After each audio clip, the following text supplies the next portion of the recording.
Welcome to the NBTLT podcast with your guides to this magical journey, Lon and Zumi.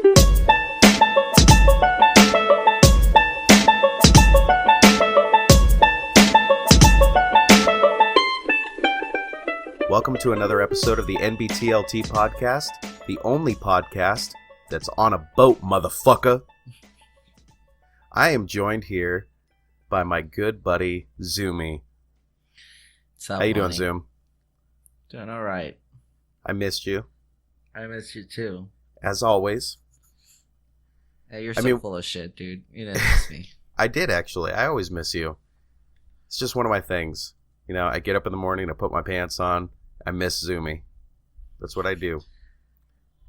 Is this why you're taking a piss? Yes. Yes. Now, we had a lot of stuff to talk about last week, and it's hard to think that, you know, we have so much to talk about this week, but we do. There's a lot of stuff happening. Well, of course I do, because, you know, I'm the talent, so I have to have something, right? You would think. I mean...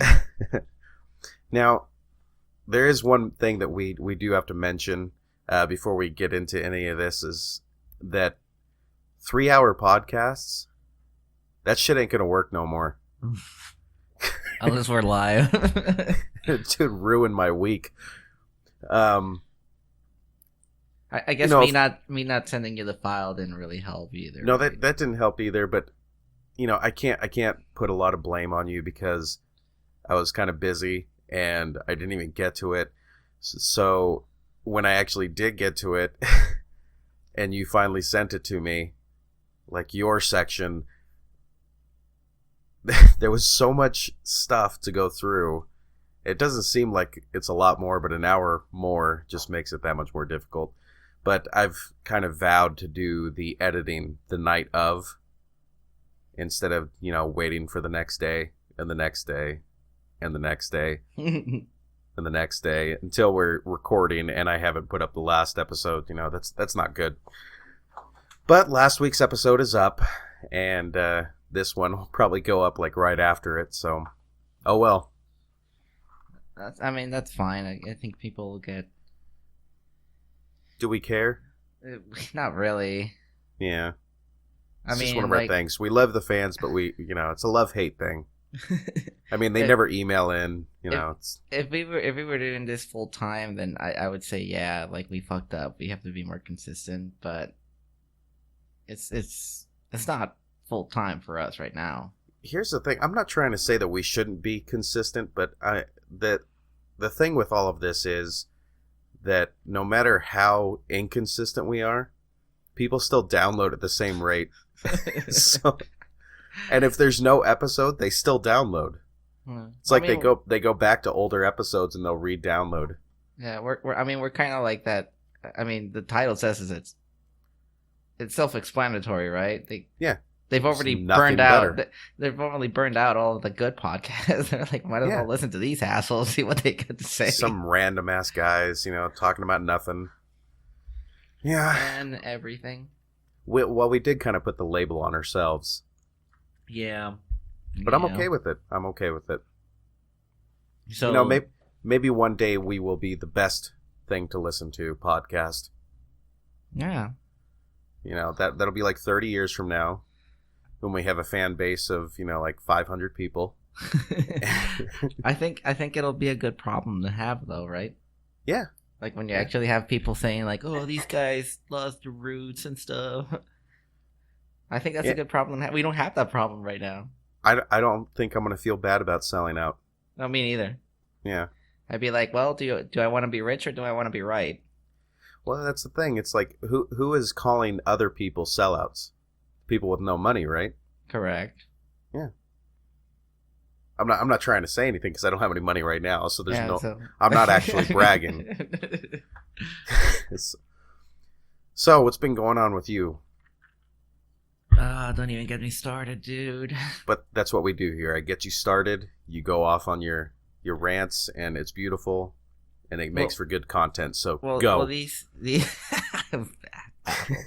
dance, monkey, dance. These two stories are kind of linked together. Okay. So, was it yesterday? Yesterday, Friday? Yeah, Friday.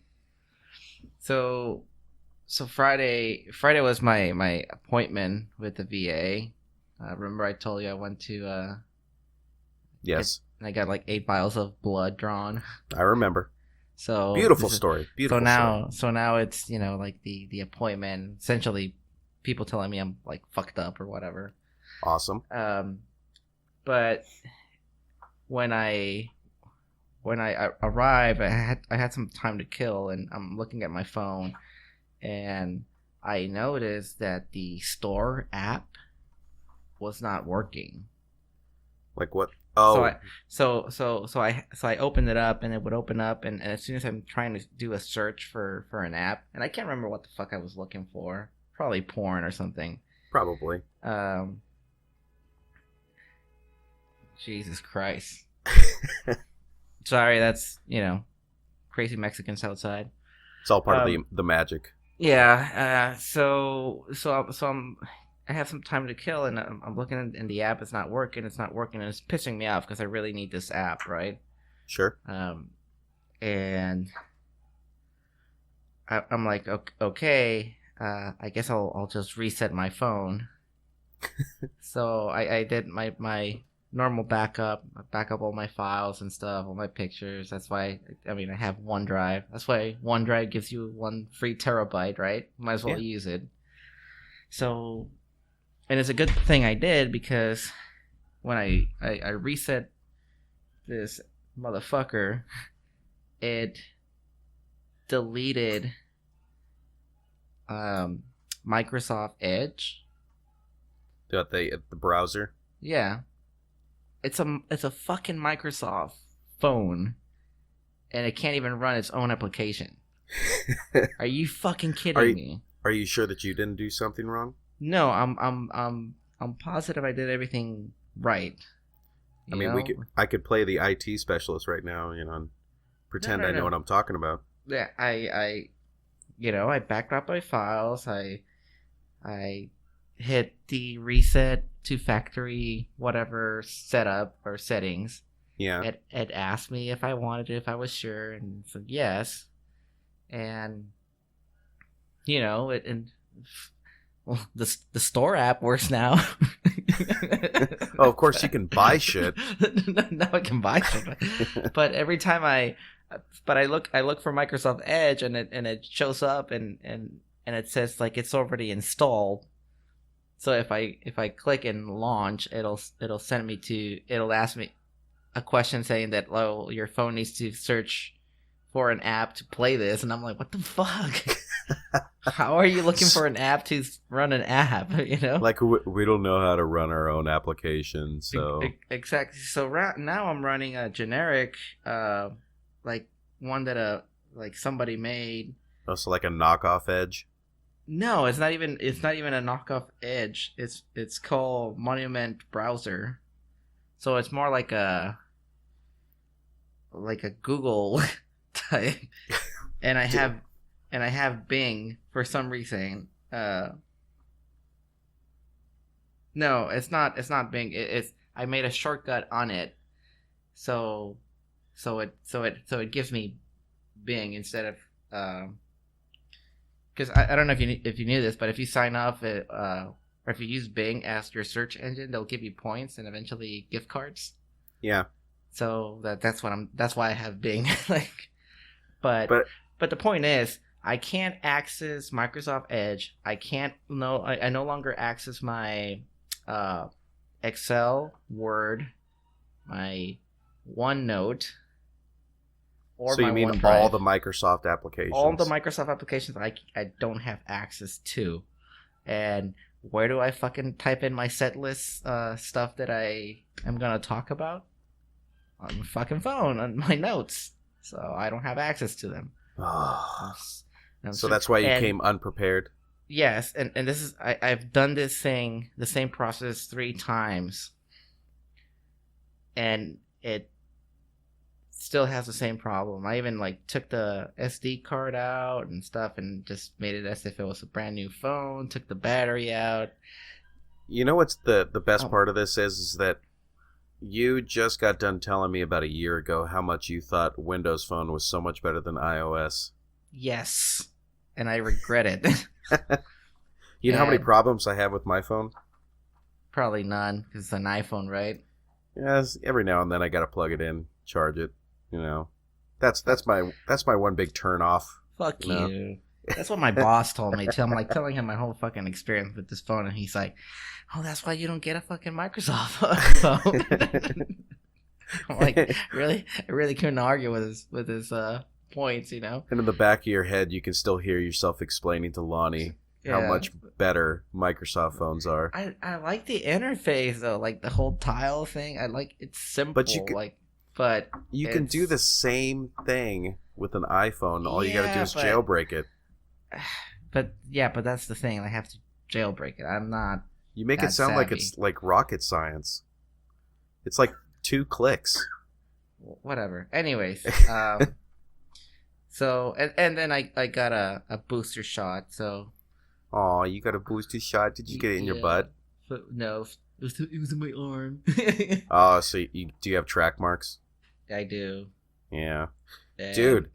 Like it was for the tetanus. Oh. So the tetanus shots suck. She was telling me she's like, "Are you sure you want to get this?" Like I'm like, "Sure, why not?" Like I don't fucking give a shit. Like I don't remember the last time I got it. I think it's every 10 years, right? For your. Well, if that's true, I'm about 2 short. Yeah, so anyways, I was like, yeah, let's just get it. And she's like, okay, I give you a chance. And then she gives me like a whole, like a pamphlet thingy. Like, it's like, it's going to be sore. It's going to swell. Feel like someone hit you in the arm. Yeah, make sure you put ice. And I'm like, feel the shot? I'm like, the fuck are you talking about? I didn't feel shit. How do you feel now? The next day, though, I'm like, oh, like, I feel like it's tender to the touch. I'm like, the fuck? Like it hurts. Yeah, tetanus shots suck. I do remember that, but I haven't had one of those in a long time. In fact, I haven't had like a real shot in a long time. Yeah. The only needles that's ever really gone in my arm since then has been like donating blood. Yeah, assume you don't do that. Oh. Do you remember the penicillin shot in basic training? I do remember that penicillin shot. I'm starting to think that was actually an RFID chip instead of penicillin. I don't know. I don't think we're that important, but. Yeah, you never know. Could be. They're going to switch you on one day, and you'll be like Jason Bourne. I was like, where's it? Like, I don't know, dude. It's like this past week, it's a blur. Your wife's going to be like, your Find My Friends app told me that you were in France. What the fuck? I was like, I don't remember.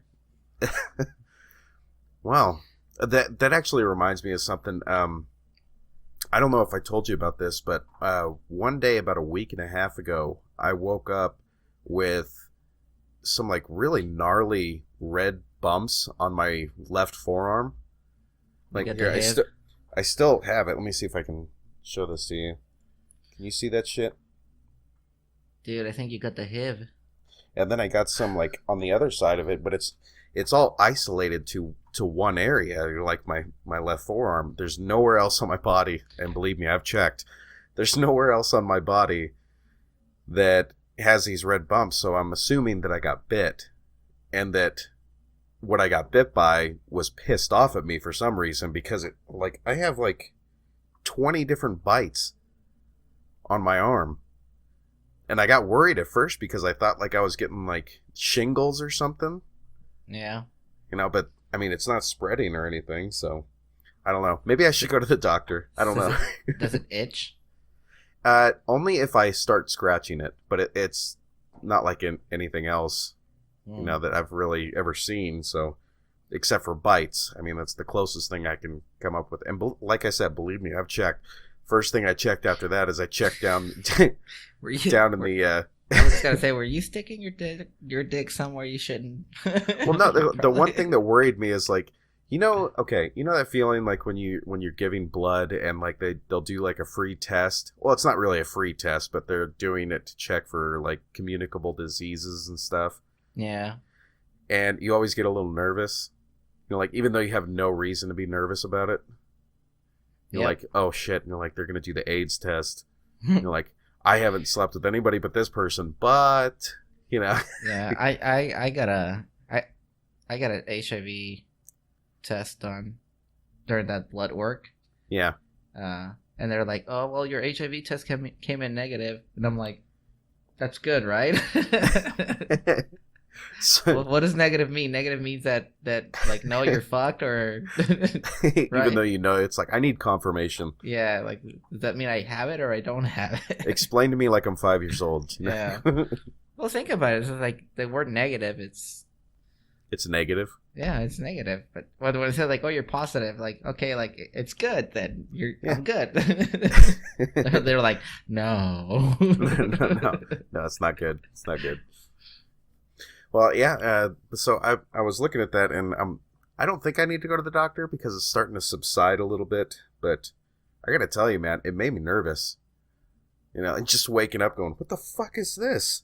Because before they were pretty large and pretty red. You know, so like I said, first thing I did was went and did my morning piss and did a little check. You know, like, oh God, you gotta check your dick first. Always check the dick. Always check the dick. That's rug burn, right? That's rug burn. It's probably a spider bite.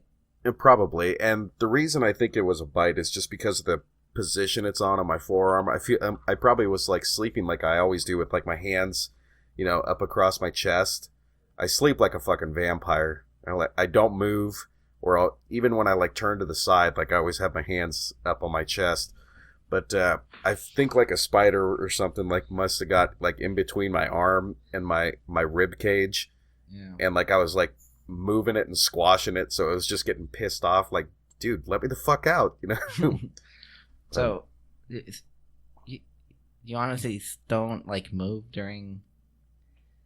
I don't do a lot of moving. Once I get into a certain position where I'm, you know, pretty comfortable, that's where I stay. Huh. Yeah. I don't know. Completely opposite of my wife. I toss and turn, and you know, if I'm sleeping with my wife, then I got to do the bumping grind, you know. Oh, you got to do the you got to do the initial spoon, you know, just to see if anything's happening. Yeah, you got to test the waters, and then she goes like, then you just okay. Well, my thing is, I'm gonna go to my corner then. I'm gonna get on my phone. Fuck this. And no, the one thing that I do to see if there's anything gonna be happening, you know, I always check to see if she'd locked the door. Oh. You know, because if like I'll usually come home from work, I'll eat, we'll watch a movie or something, or I'll do some homework, and then when we finally go to the bedroom, I'll go take a shower, and if I come out of the shower and the door's locked, you know, there's a pretty good chance that I'm gonna get lucky. So that's like the first thing I do. Now it's like muscle memory. Like every time I walk out of the shower, I look to the left over at the door, you know. Like, damn it. Oh, that's funny, dude. It's like having the hat on the door, but it's on the inside. You know? Right. Yeah. It's little tricks you learn when you're married and have kids. I just make sure they're in bed. I don't care. Oh, you leave the door unlocked like a savage? You know, if I start screaming, then she'll just put her hand in my mouth, right? Let the boy watch. Let the boy watch. What was that from? Was that Eastbound and Down? I think so. Where I think it was Will Ferrell. And they were doing. There's that gag reel that's just fucking hilarious. Let the boy watch. He has to learn. So yeah, that's what's been going on. Bites on my arm and Zoomy with Microsoft products. Oh my god, dude, I'm so fucking pissed at them. Don't even. Oh shit! Did I open it back up again? Yeah, I already did. I thought you finished. Now I just started you up again. No, like fucking piece of shit, dude. And you know, and then I go like, I'm like, well, maybe I'll just change phone. Like I'll just go buy like, I don't know, an Android phone, and then everybody's looking at me like, why the fuck are you going to go for an Android phone? And I'm like, well, because, you know, they're it's Android. Like, I've had an Android phone before, and they're like, no, like my, like so and so or my wife or my friend that has an Android, it's a piece of shit, and they have like the Galaxy or yeah, and it's like good, like like the good Android phones, and they're saying they're pieces of shit, and I'm like, but then I'm like, well, but you're kind of like iPhone biased. Yeah, you are. You are. Like, you are one way and I am the other way. But right, but everybody the fact of the matter is, everybody that's been telling me that Androids are pieces of shit as well, that that my Microsoft are iPhone or they're Apple products biased. So I'm like, I can't really. So the thing is that I've had experience with both, like, and I haven't owned an Android phone, and the reason is because I did a lot of research before I even decided to buy an iPhone. Like, that was my first smartphone, right? And I mean, God, that was like way back in the day when there was like iOS 2.0 or whatever. But I want to go back to the days where I had my Katana. Razor. No, I didn't have the Razor. I had the Katana. Yeah. Which was the copy or the the Sprint version of the Razor, but I want my flip phone Katana with buttons. Well, do you remember the Sidekick?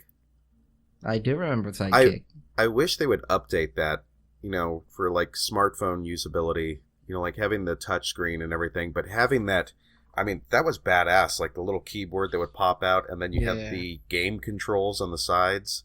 Right. I mean, that shit was cool. I wish they would just do an updated version of that. But, of course, whatever happened to Blackberries? Oh, dude, I don't know. Did that just die? Yeah, I kind of miss mine, though. I had a Blackberry for a while. Yeah, Christelle had one. And I used it because they had the Nextel. Yeah. So I would shit, Nextel. I would use Nextel to call to Mexico because it'd be, it didn't cost anything. You mean it was a walkie-talkie? You remember that bullshit? Like, you'd hear some guy. You had the capability of talking on it like it was a phone, but like a jackass, like all of these construction workers and stuff would be talking, like having full-on conversations, like walkie-talkie style, in the middle of a store while you're in line. It's like, dude, just fucking pick up the phone, please. Yeah. Yeah, well, even South Park made kind of like an episode of that. Oh, did they? They weren't using Nextel, but they had Cartman like talking on his phone. It was just like on speakerphone, and he's just having a full blown conversation. like, oh yeah, we're gonna do this, blah, blah blah, and everybody's just like listening to the conversation, right? And nobody has like the balls to say like, hey, can you like fucking shut up or turn the speaker off? That'd be nice. And we don't need to listen what you're gonna do like later on the day. God, that shit used to annoy the hell out of me. And Mexico has like the public transportation. We have cabs, right? Yeah. Like we have buses and we have cabs, and they're the same. Like cabs, it's not like they're they follow a route and anybody can go in them. Is it free or is it like a small fee? It's a small fee. It's a little more expensive than a bus. Because it's a little bit more private, I'm sure. Well, a little. But you still had like those assholes like talking on the phone, like you're like cramping like 5 guys in there, and they're like, "Oh yeah, we're gonna go do this." Oh, dude, I could do a whole show on public etiquette. Like how to act in public. Headphone etiquette, that's another one that just bugs the hell out of me. Like, nobody knows headphone etiquette. Nobody knows. And like, you'd be wearing, like, I've already talked about this on a previous episode. It's like nobody has the decency to try to understand that you're wearing headphones in both ears so you can't hear them. So don't try to fucking talk to me. Or, like, just that public etiquette of any kind. It's like, people are just so fucking rude all the time now. Yeah. Anyway, that's what pisses me off. What pisses you off, Sumi? Microsoft products, like, and this is this is actually a snowball effect, I think, because remember my fucking computer crashed. Yep. And I still haven't, gotten the license for it. Well, I honestly believe that the problem lies between the computer screen and the chair. Oh. Oh. It's not nice. Well, I've used all different types of iOS, or not iOS, but operating systems. I like using Windows, but I also do a lot of trying to protect myself from all the shit that happens to you. But I don't see how people use Mac, like, at all. A Mac just pisses me off. I hate Mac. If I'm not using it for things like, graphic arts or, video production, it just seems useless. I got a question for you. You know how they say, like, oh, Mac doesn't have viruses? That's bullshit, by the way. It's a closed source. It's a closed system, so yes, it's harder to get into. But for people to say that there's no viruses, then they're fucking ignorant. Yeah. Because there's tons. Thank you for clearing that up. Okay. And then, of course, you get onto things like, Linux and, using a Unix-based operating system. I love how people just suggest that to, like, the random person who wants to switch from Microsoft. They're like, just use Linux. It's like, well, they kind of need to know a few things before, they just switch over to a Linux system. Yeah, that was me. Like, I've used Linux a couple of times, like Ubuntu and what's it the one with, like, Lafora, something like that. Yeah, they have that. They have Lindows, which is like the Windows looking. Yeah. They have a bunch of those. So it's not, when they say Linux, it's not like it's one. There's multiple.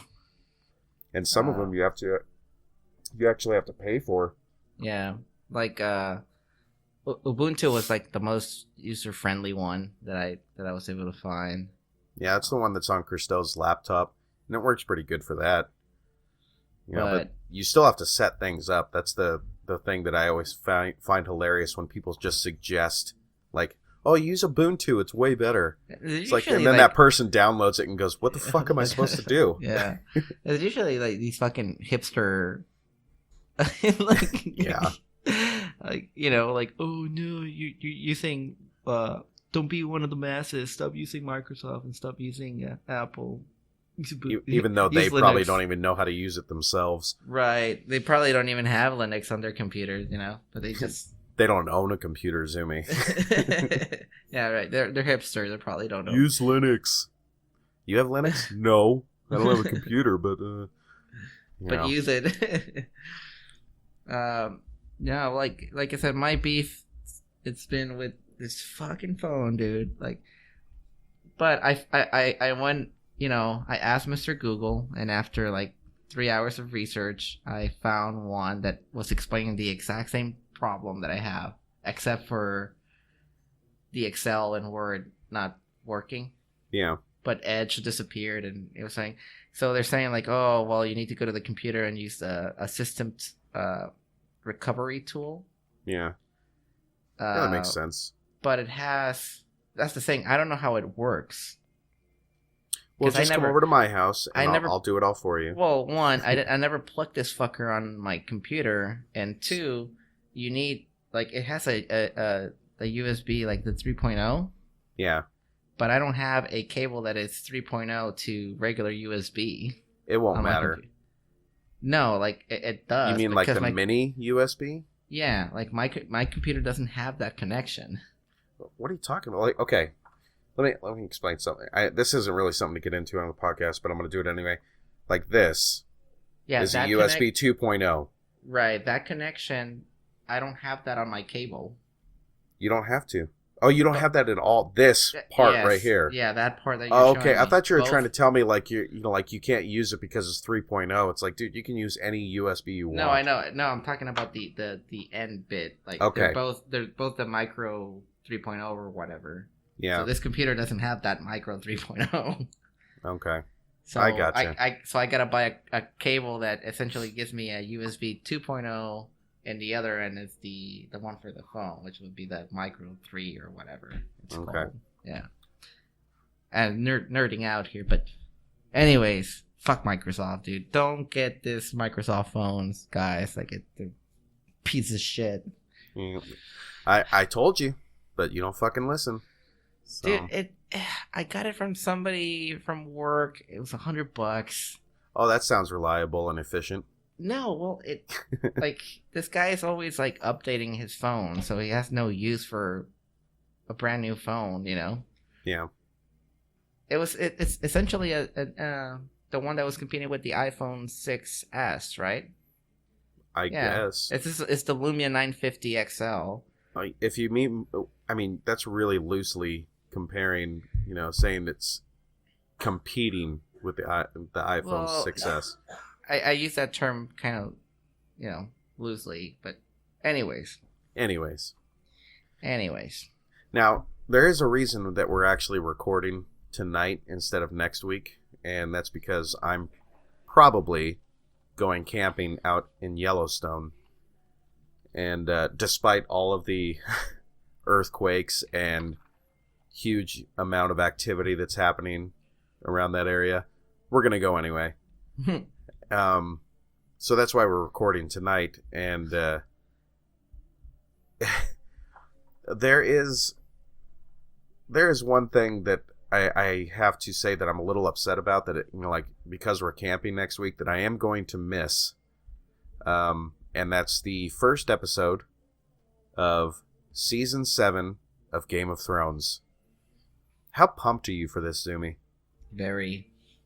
Now, they did drop the first 3 episodes titles, and I don't have them up with me, but basically all 3 of them have something to do with either Daenerys or Cersei, like the titles do. So it'll be interesting to see. But dude, I am psyched to see what happens with Jon in Winterfell, because like you have Jon, you know, trying to prepare everybody to fight the White Walkers, whereas the rest of the Game of Thrones world is like worried about who's going to sit on the Iron Throne. You think Keanu Reeves would be a pretty good Jon Snow? I don't. Well, first of all, he can't do the accent. It kind of sounds like him though, like with the whoa. Well, no, I don't think he would. But honestly, I think if you wanted to put Keanu Reeves in Game of Thrones, you'd have to like bleach his hair and make him a Targaryen. You think so? Yeah, like a real quiet Targaryen. I don't want him talking. You don't want him talking? Yeah. You just want him slashing at people? They should make him Rhaegar Targaryen, you know, like as a flashback. You know, with like silver hair, but like dark eyebrows and everything. No? Funny. No, you don't feel it? No. No, you can't put Keanu Reeves in Game of Thrones. No, you can, and I want to see him as one of those guys that, you know how they always have like that one character that's always like fucking somebody up? Yeah. Yeah, like I want him to be that. I don't want him to be the silent assassin though, but I do want him to be like fucking up people. But he can't do accents. That's the whole thing. Like, let alone doing like a British accent. Well, you just put him like as he's from like Bravos or something. You know, where they don't have an accent, or they have like just a bunch of different types of people. Yeah, that's cheating.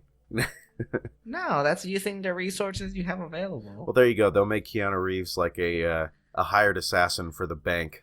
It's like that one dude, like the Viper. You know, yeah. I think he's a Spaniard, isn't he? I think originally, yeah, he's a Spaniard. But and his accent is very close to the ones that everybody else has that are, you know, like because they look Arabic, like some of them. They're not. But that's the whole thing. They're kind of supposed to look that way. But But that's what I'm saying. But the Viper, like the Spanish accent, almost sounds like Prince Oberyn. Yeah. How did you like that character? That's all right. I thought he was good.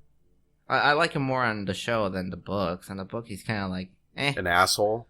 No, he's just kind of there. He's not.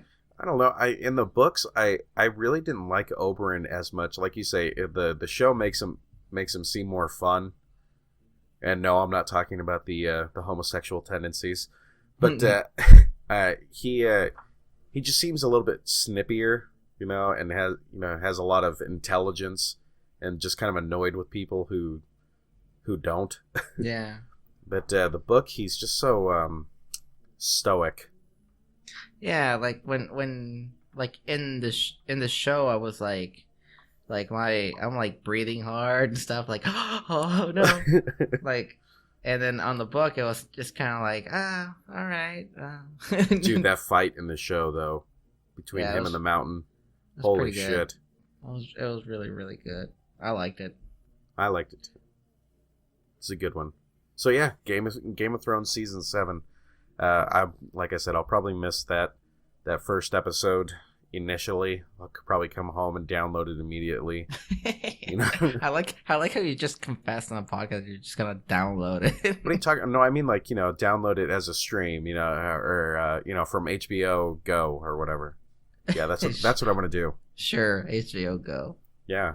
See, I can say that because I'm in Mexico, and that shit, it's, the FBI doesn't come knocking on my door. Not even the federales? No, on the contrary, they'd be like, dude, where did you find it? Oh, I have to ask you, okay, with the federales, what are they actually? Because are they equivalent to the FBI, or are they just the police? No, they're federal police. Well, I mean, yeah, they're kind of like, you're kind of like FBI, but not exactly. I don't know if that makes sense. The way they have it with like municipal, state, and federal policemen is that a federal policeman can pretty much give a ticket to anybody in the entire country.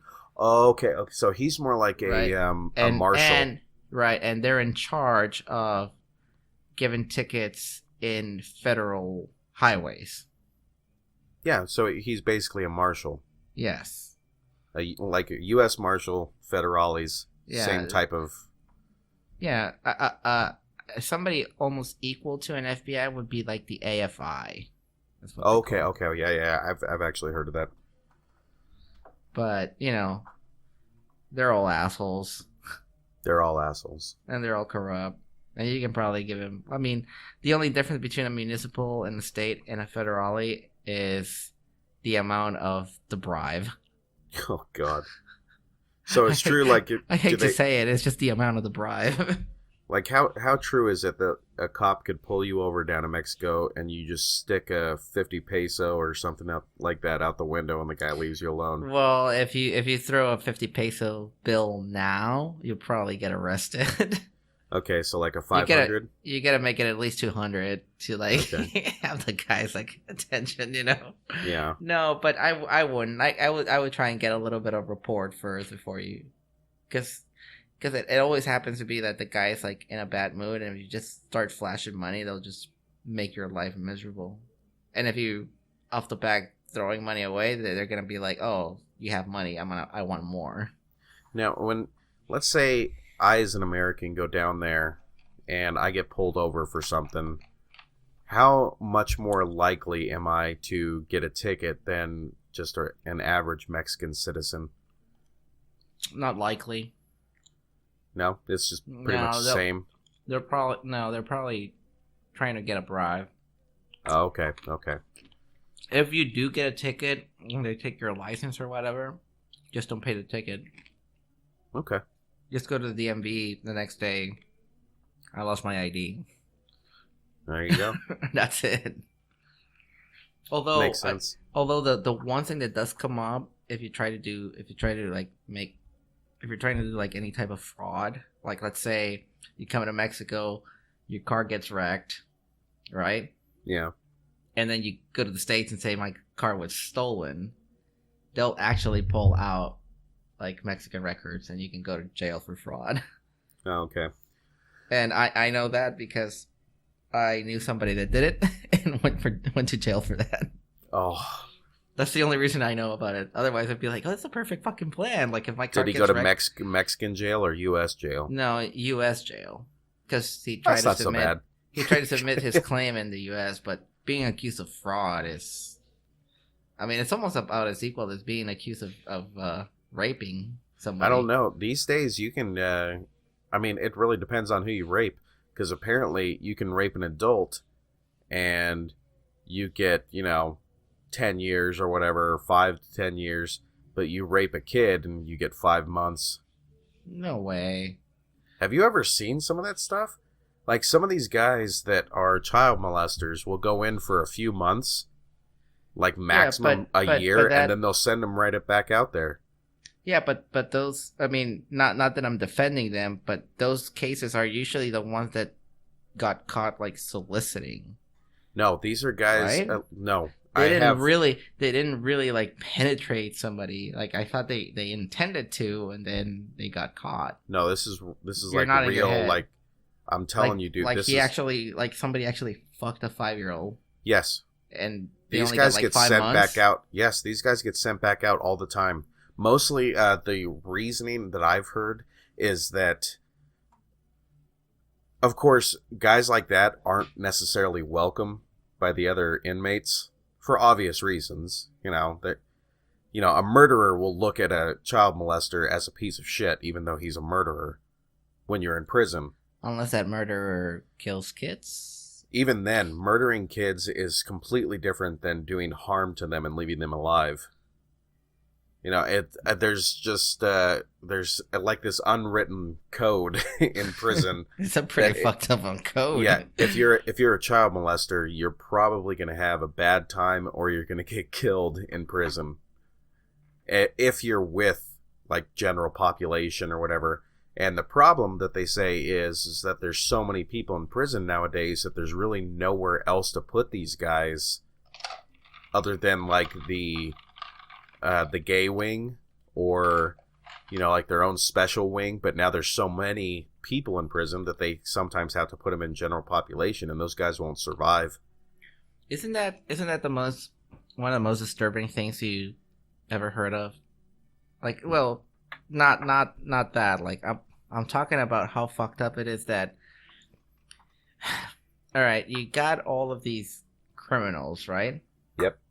Murderers and all that stuff, and your solution is to put them all together in the same spot. Yeah, it's kind of, there's actually been movies about that kind of shit. That doesn't sound logic to me. Like, let's grab all of the child molesters and put them in the same wing, so they can share stories about how they go about on molesting kids. Yes, and that's basically what's happening. It's like getting a free fucking education. Well, it's the same reason why. It's the same reason why I don't understand, and people can get mad at me for this, and I really don't care. It's the same reason why I don't understand why there's a gay wing in prison.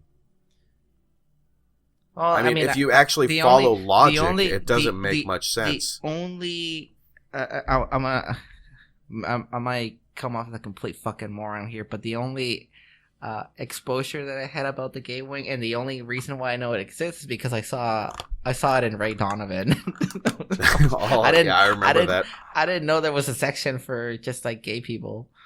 Which to me that doesn't really make sense. Because if you're putting, I mean, first of all, there's not supposed to be any sex in prison whatsoever anyway. Well, but we know there is. But we know there is. However, putting them all together, men of the same sex orientation, right? Doesn't that sound counterproductive? Well, I mean, it sounds counterproductive to the straight dudes, because now, like, all the straight dudes on the straight wing are going to get raped. But I'm not even. I'm talking as a person that has a taxpayer that has to pay for these guys to be in there. Well, I mean, I see where you're coming from. You're just saying, like, well, you're basically just giving them a vacation. Yes. You're giving them, like, it's like taking Sumi harmless, defenseless, and sending him to a female wing. It's like, oh, I'm gonna have all this fun. But I don't think it works that way, though. Are you sure about that? Because it sounds exactly what it's like. I don't think it does. Well, maybe not. Maybe I'm just ignorant and I'm talking out of my ass. Just because you're gay and you like men, it doesn't mean that you like every fucking man that's around there. I mean, yes, but you can use that same logic behind, like, okay, say, remember Desert Queens when you go on deployment? You see a bunch of women that you would never fuck when you were at home, right? I like to call them bitches. Oh, okay. I'm sorry. Bitch. Best Desert in the bitch? chow hole. No, yeah. Oh, okay. Best in the chow hole. Best in the chow hole. Okay. But it's the same concept, right? Like you're in captivity, or you're away for so long that you're away from all of these people, that are 9s and 10s or whatever, that your 1s and 2s start looking like 5s and 6s, right? Yeah. It's like you may be a desert 10, but in reality, you're just nothing but a California 3. Yeah. I don't know. I mean, I see what you're saying though. I'm just saying. I guess it's like from like I said, sound like a moron. From what I learned from Ray Donovan, it's not something that you just. You're an expert. It's not something that you just go in, right? Like there's have to be like. Was that really the last season? No, there's one more season coming up. Okay. There's already a trailer for it, actually. If you haven't seen it, Really? check it out. Yeah. I'll have to check that out. Yeah, check it out. It looks really, really intense. Ray Donovan. Gotta do it with the Boston accent. Ray Donovan. There we go. I gotta look that up. Yeah. Which is such a fucking great show, though. By the way. Yeah, I'm surprised it's not more well known. When I saw the first season, I was like, I don't know how the fuck you can top the first season. Yeah, it kind of had the same effect for me as the first season of Breaking Bad. Like the very first season of Ray Donovan, it's like, now I don't think they're anywhere near each other on how good they are. I still think that Breaking Bad is one of the best shows on television that there's ever been. But Ray Donovan is pretty fucking good. Yeah. It's harsh too. Yeah.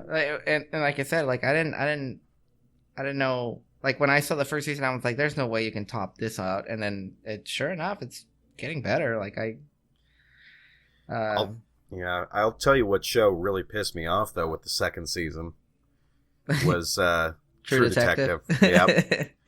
You just gotta see True Detective as their own separate. Yeah, you have to. And now, like we've said before, like Christelle and I have talked about this before, like what's wrong with season 2? And I mean, you could be cliche and you could go through all the list of all the little cinematography mistakes and stuff and all the little things that, aren't necessarily artistically correct or whatever. But I'm like, seriously, with season 2, what pissed me off the most is the cop. I'm not talking about Colin Farrell's character, the detective. I'm talking about the kid. Like his character. Oh, the bike guy? cop. Yeah. Like, and that actually worked in the story, right? That whole thing worked in his story, and there was a lot of things that worked, but it's like they just beat everything so hard, like everything about him. Like they wanted you to get to know him when there was really not a whole lot of things interesting about him. Isn't he that one? He did that Disney movie, John Carter. John Carter, yeah. Yeah. Yep. That wasn't a bad movie. It was okay. I mean, it was not great. It wasn't great, but it wasn't terrible. He played Gambit. Yes, he did. He played Gambit. That was terrible. Yeah, that was terrible. Pretty bad. That was pretty bad. That actually that pissed me off so much because Gambit has always been one of my favorite X-Men. Oh, you like the French flamboyant? No, I just like the. I mean, we were just talking about the gay wing and stuff, and then all of a sudden you just pull you Gambit. You are such an asshole. The gayest fucking X-Men in the whole X-Men franchise. I just liked his ability. Like the ability to manipulate molecules and kinetic energy. Kinetic energy. So yeah, that's badass. So you just picture him whacking you off with his kinetic energy. Is that how it works? Yeah. he's not really touching you. Fuck you guys, I'm going home. You're like Dutch ruddering each other. I putt from the rough. Goodwill Hunting reference. No, but that True Detective, the first season was, I think they kind of fucked themselves because the first season it was so good that it's just like, oh man, like, but that's why you gotta watch season 2 first if you've never seen it, and then watch season 1. I think that's what happened to The Hobbit, the movie. Yeah, it could be. Yeah, the Lord of the Rings trilogy was just so fucking good. Then you get The Hobbit, and you're like, ugh. I mean, because The Hobbit could have succeeded. You know it could have. Yeah, but I didn't. No, well, no, not the way he made it, dude. Really, that wasn't him. That was not him. That was not his fault. And then when he brought in, Guillermo del Toro on the mix, it's just like, no, dude, don't fucking do that to him. Like, don't bring him in on this disaster. Yeah, it's like, no. No, but I think that the Hobbit films could have been okay, and they would have done well if they would have came before Lord of the Rings. Like, if they did it all in chronological order, I think they would have been okay, and then Lord of the Rings. Actually, that might have harmed Lord of the Rings. Because you kind of already...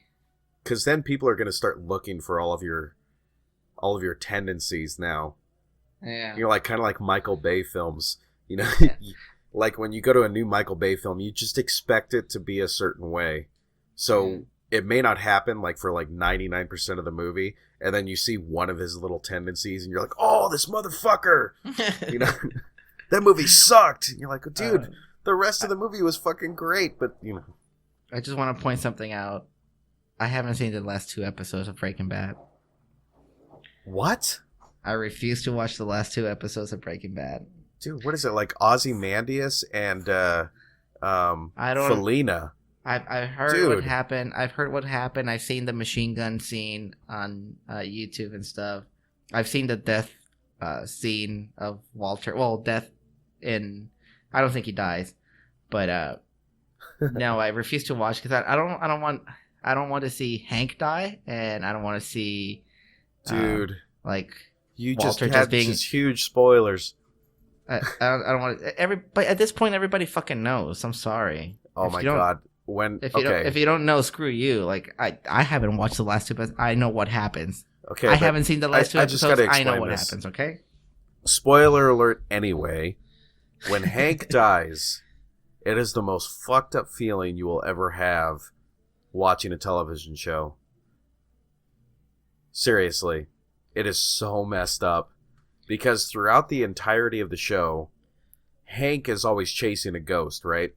Yeah. And he has so many bad things happen to him. Like, so many things. I think the hardest scene to watch was when, like, it was the episode right after Hank realizes that Walter is Heisenberg. Yeah. When he's reading the book that Gail gave to him. Yeah. When the episode right after, when they're in Hank's garage, and Hank just, like, he's unshaven, his eyes are all sunken in, and then Walter shows up. That was, like, the hardest thing to watch. Because it's like, what does he say? How is he going to say it, you know? Yeah. I didn't think he was just going to come out and do it. Like, say the whole thing, like, pretty much that he knows, even though he didn't actually say that. God, that was a rough show. I just got done watching it again, by the way. Oh, my God. Yeah. I refuse to watch the last 2 episodes. Well, I'm going to make you watch it somehow. No. I'm going to tape your eyes shut or eyes open or whatever, like in Clockwork Orange. No, yeah, like, I refuse because it's just one of those things where, like, after I'm done watching it, I feel like there's going to be, like, this void. Like, I want more. So there is. That's why people go back and watch them. This way I already have the last 2 episodes. Even though I know what happens. So you're trying to make up your own story? Yeah. In my story, Hank lives, right? But he kind of just like lets Walter go. Yeah, he's kind of SOL. He can't really do anything, right? And and that Walter still has cancer because that's how you. That's how you're gonna keep me hooked on. He needs to succeed. That's his drive. So you're saying the show about cooking meth is actually and practically meth? Yeah, and then he becomes the kingpin. Then he takes it internationally, and then he starts fucking up. I will say that was one of the most upsetting things about that show is that he never actually became the big dog, like the head guy. Like he thought he did. Yeah, but he was still just a cook. Yeah. At the end of the day, he was still just a cook. It's like, okay, yeah, you got this product, but nobody knows how to cook it except you. You're a fucking cook. Yeah. It's rough. Yeah, and he couldn't, and that's the thing. I think that's which I like about the show. That he wanted to be something more, but that's not the way things work. He even admits it at the end to Skylar. Like when he finally tells her why he did it. Initially it started out he wanted to take care of his family. And then at the very end of the show, like he tells her, I did it for me. Yeah. Like I wanted to feel, important. I wanted to do all this and make all this money and, be this badass. I'll tell you one of the coolest things, like one of the coolest ideas of the show was how they did they would cook the meth at people's houses when they were fumigating the house. Oh yeah, that was pretty cool. That was genius. I was like, you're essentially just telling everybody in Arizona how to do, or New Mexico how to cook drugs. Yep, it's perfect. No, now the cops know. So yeah, I'm gonna have a chip. But yeah, anyways, we just went through a whole different route of this is what happens on this show. I went to go play golf the other day. I know you don't give a shit, but I went with one of my coworkers, and it was pretty funny because I was playing like shit, and he was actually beating me. And then on hole number 9, all of a sudden he gets a really really bad shot, and all I hear is, "Ow, that's not good." And then on the next one, and I'm like, "Oh man!" And he's limping, and I'm like, "Oh shit." Are you sure you didn't just get retribution? He's like, "I think I just pulled a growing muscle." Dude. And then, but you know how guys are. Like we have to test, right? Yeah. Anytime we're in pain, we go do the fucking dumb mistake of testing, and we don't do it like we don't take half measures. We do the full thing, the full motion, because like an asshole. Like because we're men. And so he does another full swing, and he's like, "Oh, I shouldn't have done that." Oh yeah, he's like, "I think I'm done." But most of the time it works, right? Most of the time when you're testing out the injury, it works. Yeah. You're like, okay, I'm fine, no big deal.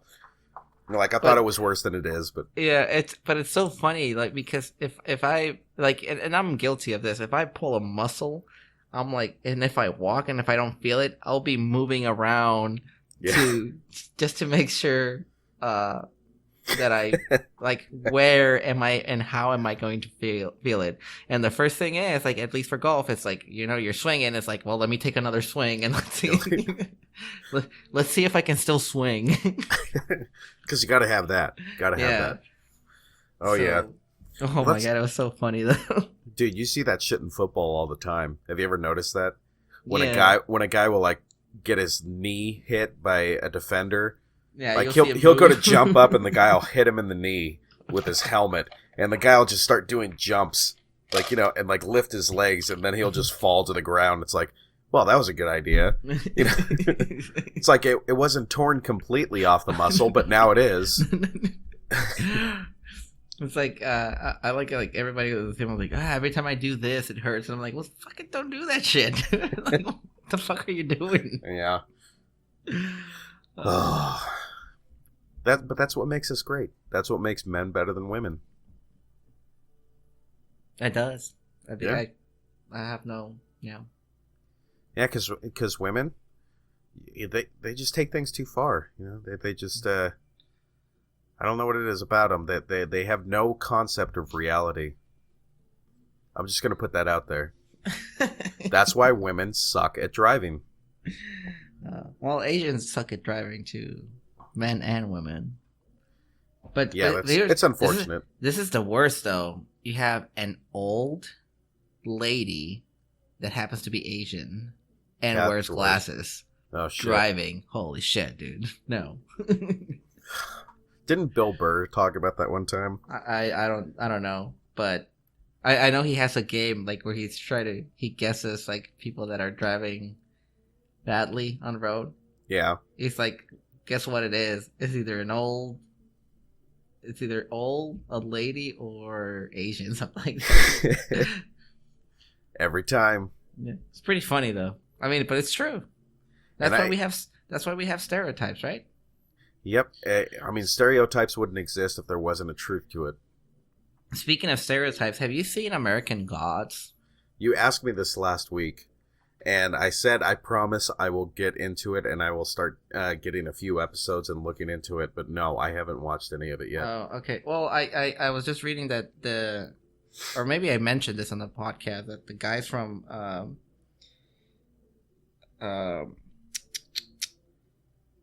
was it Spartacus? Yeah. Yeah, I think some of the guys that did Spartacus were involved on this show. Yeah. You had mentioned that on last show, and it sounds interesting. It's just that when I saw the TV spot for it, it didn't look like something I would be interested in. Like, at first, I thought it was like a new True Blood type of thing, and I was like, fuck, I'm not gonna watch that shit. But after you explain it, I trust your judgment, Sumi. Not on everything, because I watched that one Jordowski film, The Holy Mountain. Dude, oh, by the way, I have a story about that one. It's on YouTube, and you can find it. But they were interviewing Jordowski, and they're like, oh, we recently heard that you had an interview with Kanye West. Oh God. So how did it go? So he's like, well, they just told me like, hey, Kanye West wants to meet you, and I'm like, I don't know who Kanye West is, and I asked my wife, like, do you know who Kanye West is? And she's like, I don't know who Kanye West is. So in his classic accent, right? Yeah, and he's like, well, he's a rapper, and he's like, well, do you know like any of the just. What? No. He's like, okay, I'll meet him, because he's like really humble, right? Yeah. And he said he goes to the hotel or whatever where they had Kanye West. They had like this conference room, and the way they set up the tables is it's like a horseshoe, right? Okay. So Kanye's in the middle, and he has all of his like entourage around him, and they have a chair like right in the middle for Jodorowsky to sit on. The fuck is this, like Illuminati shit? Yeah, something like that. So he goes, he sits, and he looks at Kanye, and he just goes, "What do you want?" He doesn't say. It wasn't like hello or anything. It was just like, "What do you want?" Like, so, I'm here now. Yeah, and so Kanye was like, "Oh yeah, well I'm a big fan. I want to get to know you. I saw the Holy Mountain. It really changed my life," type thing. And he's like. Okay, what do you want? and he was just like sitting there. He's like, 'cause he doesn't know his world. It's like, I'm not a rapper. Like, I don't listen to that kind of music. I don't even know what the music's about and stuff. And he's saying like that. He's like, what something that Kanye did have was he was very charismatic when he was the while they were interacting. That's what he got. He was very charismatic. And that's it. He's like, well, and he always carries a tarot set of cards. Like, so he's like, he has his tarot cards, and he's like, I can read the tarot for you. And he's like, oh yeah, that'll be great. And so he pulls out he gives him a tarot reading, and then he's like, he was like, I really don't know where you want to go with this type of thing. So he's like, why don't I just give you a gift? I'll give you an idea as a gift. because he's like, oh, I want to make music with you. I want to make a video. And he's like, whoa. He's like, slow down. Hey, calm down there, young buck. I'm busy type thing. He's like, why don't I give you a gift, an idea? And I guess the idea that he gave him is reflected on one of his videos where he's on a bike and he has a girl like on the back seat. Okay. And he's doing something with the bike. I guess there's a video of Kanye West doing that. I guess I wouldn't know. I don't know. I don't follow Kanye, but I know I've seen that video, and he's like, and I was like, oh, so I put, I happened to put the 2 and 2 together on that story. So, but yeah, Holy Mountain, go watch it. And we circle back. Yeah, but the one I did make you watch that you did like was Santa Sangre. Yes, right? Yes, it was Holy actually blood. very interesting. It was also kind of fucked up. But it's a really well-made movie. Yes, it is extremely well made. In fact, if there's one thing that Jodorowsky does very, very well, is his interpretation of surroundings. Like, I won't get too much into it because I can get real descriptive on this podcast. But like I said, like the surroundings or the ambiance. He does extremely well, and when I say he does surroundings and ambiance well, is that it's the same way for like when you get, like how you have like scent memories, like you smell something and It reminds you of this. The same concept for when you try to remember a childhood memory and the way you imagine it. He can do it perfectly. So like when you're watching something and you imagine something a certain way, you'll watch a Jodorowsky film and you're like, holy shit. It's like exactly how I imagined it would be. You know what I mean? Yes, I do. I don't know how he does it. And I don't know how, like, because it's hard for most people to explain. But for him to just put it into film, I mean, it's genius. The guy's extremely talented. Yeah, he looks 50, but he's actually like 80. Yeah. And God, and I know I'm not the first one to say it, but holy shit, I wish he would have been able to do Dune. Yeah, me too. I mean, it's so painful to think about. It's like, it's not going to happen. No. And the older he gets, it's like, oh, it's come like, on, man. Dude. Just please do it. Just please do it. I don't know. It's I don't know. Like chasing squirrels today, I guess. Yeah. Take a break, Lonnie. Yeah, we could take a break. We'll give our listeners a little bit of a break. We'll give them 2 seconds. How about that? All right, sounds good. All right. And we're back. Had to take a little wee bake. Yeah, that was a much needed pee break. Yeah. Do you remember pee breaks in the military? Yes. And that's what they call them. Either that or piss breaks. That's good of a piss break. Yeah, I remember because we had these fucking death by PowerPoint presentations. Oh, I still have those. And isn't it amazing though that like you're like synchronized. You synchronize with everybody that's around there. Yeah. Because every motherfucker had to go take a piss like at the same time. You go, and like you could tell, like, because the presenter would be like, "You guys need a break." That was like the key. Like, yes, like just say yes. Yep. You would never say no. Press on. No, you don't do that. That's a dumb idea in the military. Never say no to a break. You had an asshole always like, "Oh, press on, press on." It's like, no, dude, you're just giving him more time to talk about shit that's irrelevant to us. Yep. Make him lose 20 minutes. Well, that was like, dude, that was like half of the meetings that we would have, like, only pertain to mostly the pilots, or it had to do with, like, the jobs that had nothing to do with us. Yeah. And you'd just be sitting in the briefing or the lecture or whatever the hell they were, and you'd just be sitting there going, like, I have no idea what that is. Don't know what that is. Never heard of that. Shit, I didn't even know that we had those, I'll tell you the best meeting that I've ever been in was the same one you were in with me. Was the one about Guam and the shark. Yeah. Like, what to do if you're attacked by a shark. It had a baseball bat. Like you hit him right here, wham! Load into an image of a shark. It was really funny. Go for the eyes. Oh yeah. Yeah, and then they ended up canceling that trip. You remember that? Yeah. That was too bad. But I got the deployment Guam in the reserves. Yeah, you're an asshole.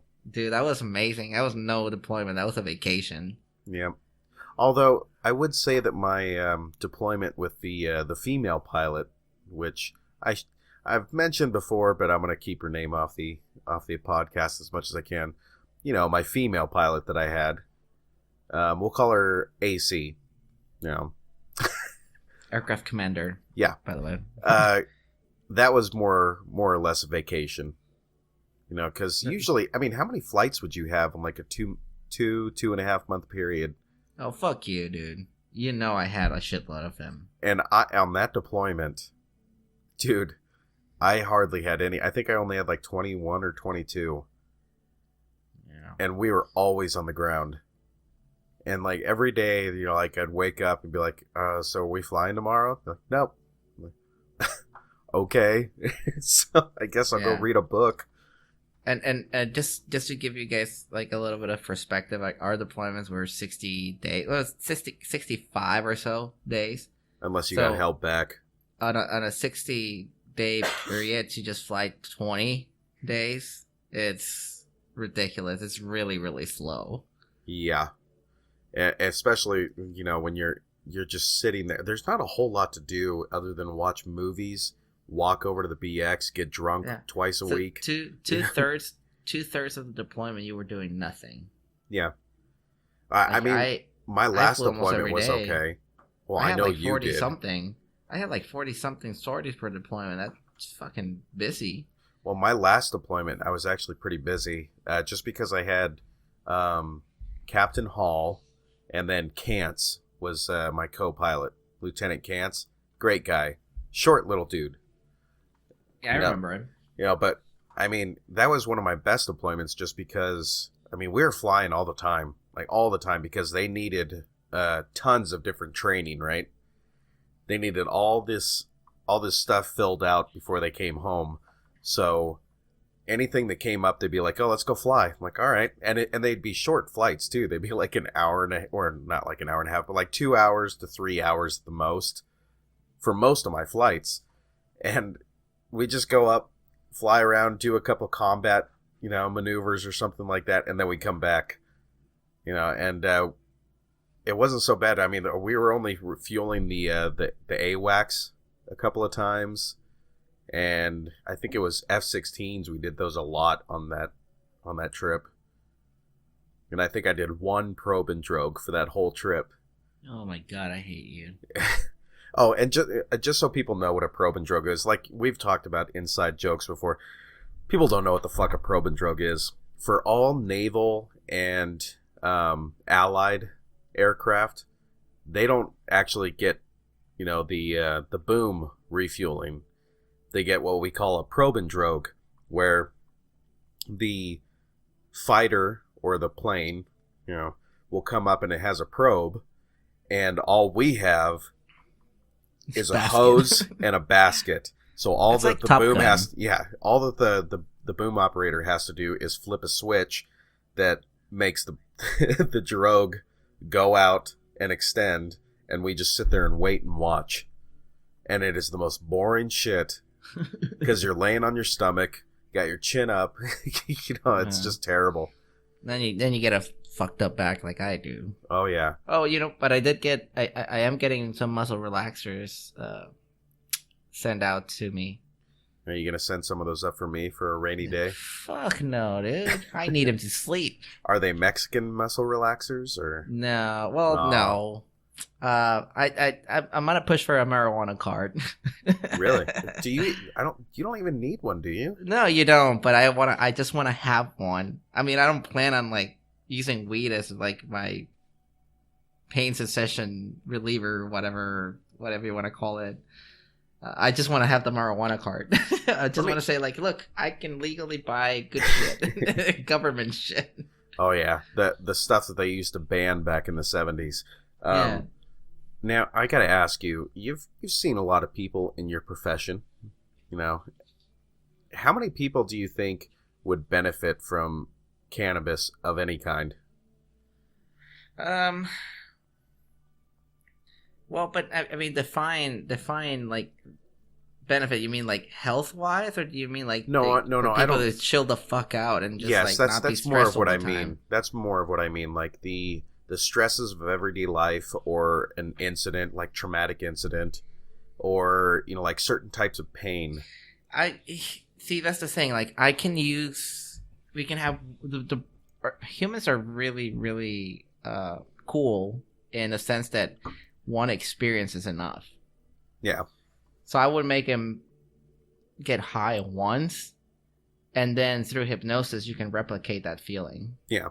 Yeah, and that's more or less what I'm talking about. Like, I feel like we don't actually ever mention it very often, that you use, neuro-linguistic programming and how effective it is. We've talked about it once or twice on the podcast on the effectiveness of NLP, as opposed to regular psychiatric type visits,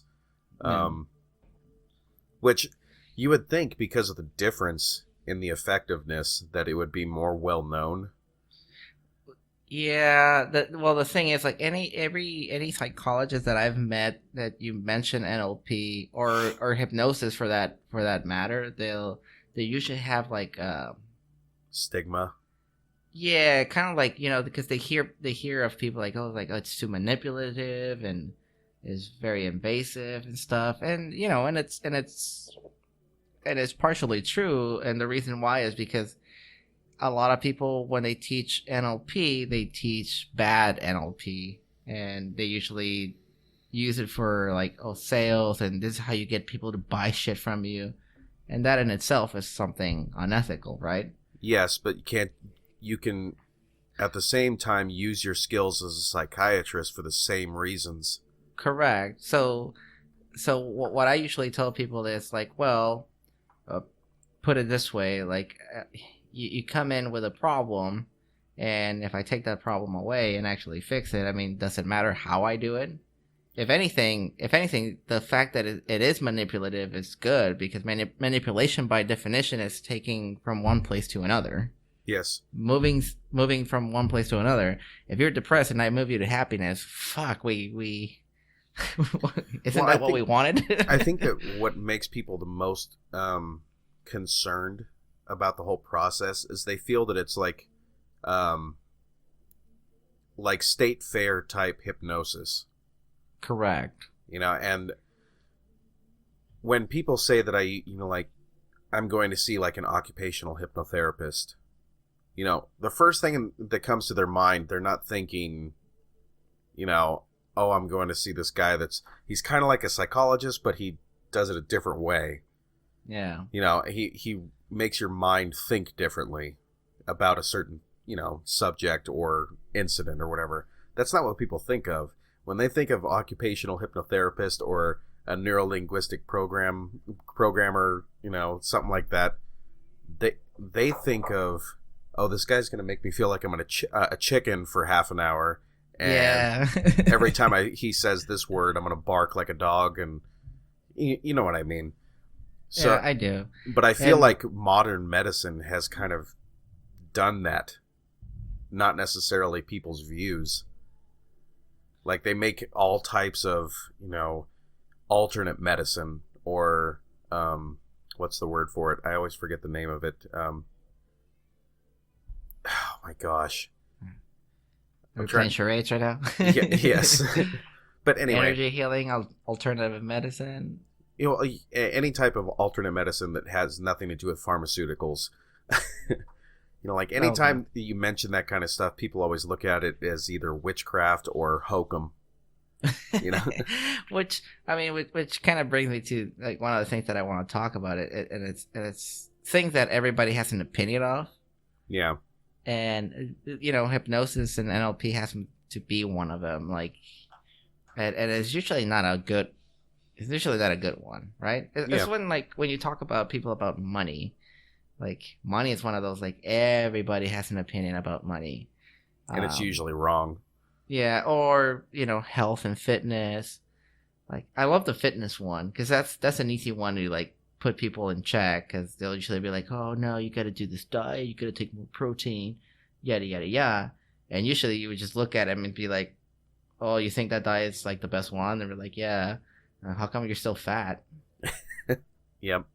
You just ask him that, and it's like, it gives him a reality check. It may be harsh, but or the other one, like I said, money. It's like, oh, really? I should invest in that. And how come you're broke all the time?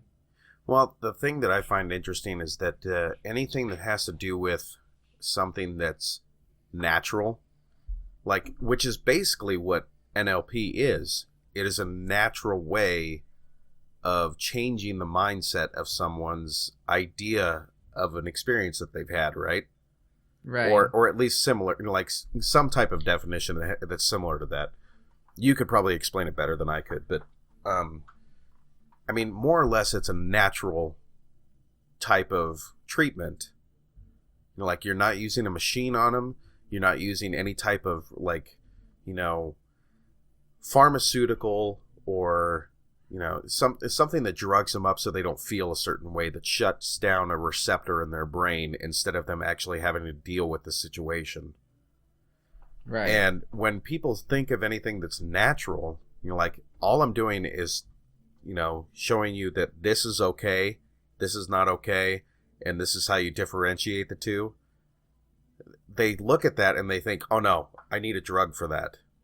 It's like, well, no, you don't. It's just like weight loss. It's like, all you have to do is eat healthy and exercise. Every dietitian that has ever lived has always said that. Just eat right, exercise. Right. And by eat right, it doesn't mean you're going to eat vegetables, you're going to eat fruits and salad. No, it's eat right according to your body needs. Yeah. Because my needs are way different than yours. Yeah. And that's the whole thing. It's like it's like being offensive. There's that comedian that says, this person is offended by this, but this person's not offended by this, and this person might not be offended by either of them, and we want to make laws about this. Exactly. It's ridiculous. So what you're saying is like, this person can eat this, this, and this and still lose weight, but this person can eat those same things and get fat. It's gonna be detrimental for them. And you want to say that this is the best diet. It's stupid. And that's why I think, like, people have, like I said, there's a lot of subjects that people like have an opinion of, and to change it, it's crazy. Like, it's like one of my like Richard Bandler, the creator of NLP, or one of the creators. He has this story where he said he has this client, right, and she's like, oh, like, well, I'm feeling depressed and blah, yada, yada. Like, my husband of 20 years or whatever just left me for somebody younger. And he was like, oh, okay, well, that's pretty cool, actually. And she's like, what? And it's like, yeah, like, it means you make really, really good choices. All you have to do is pick one more that's going to last another 20 years. And you pretty much said, if he leaves or dies, then, at your age, you're sad. Yeah, it's all about perspective. Right. And then she was like, all about, like, what? Like, what the fuck are you talking about? What an asshole. It's like, no, it tells me you make really good life choices. Like, think about it. There's so many, like, all these people that can't even fucking hold a man for like 2 months. Yeah.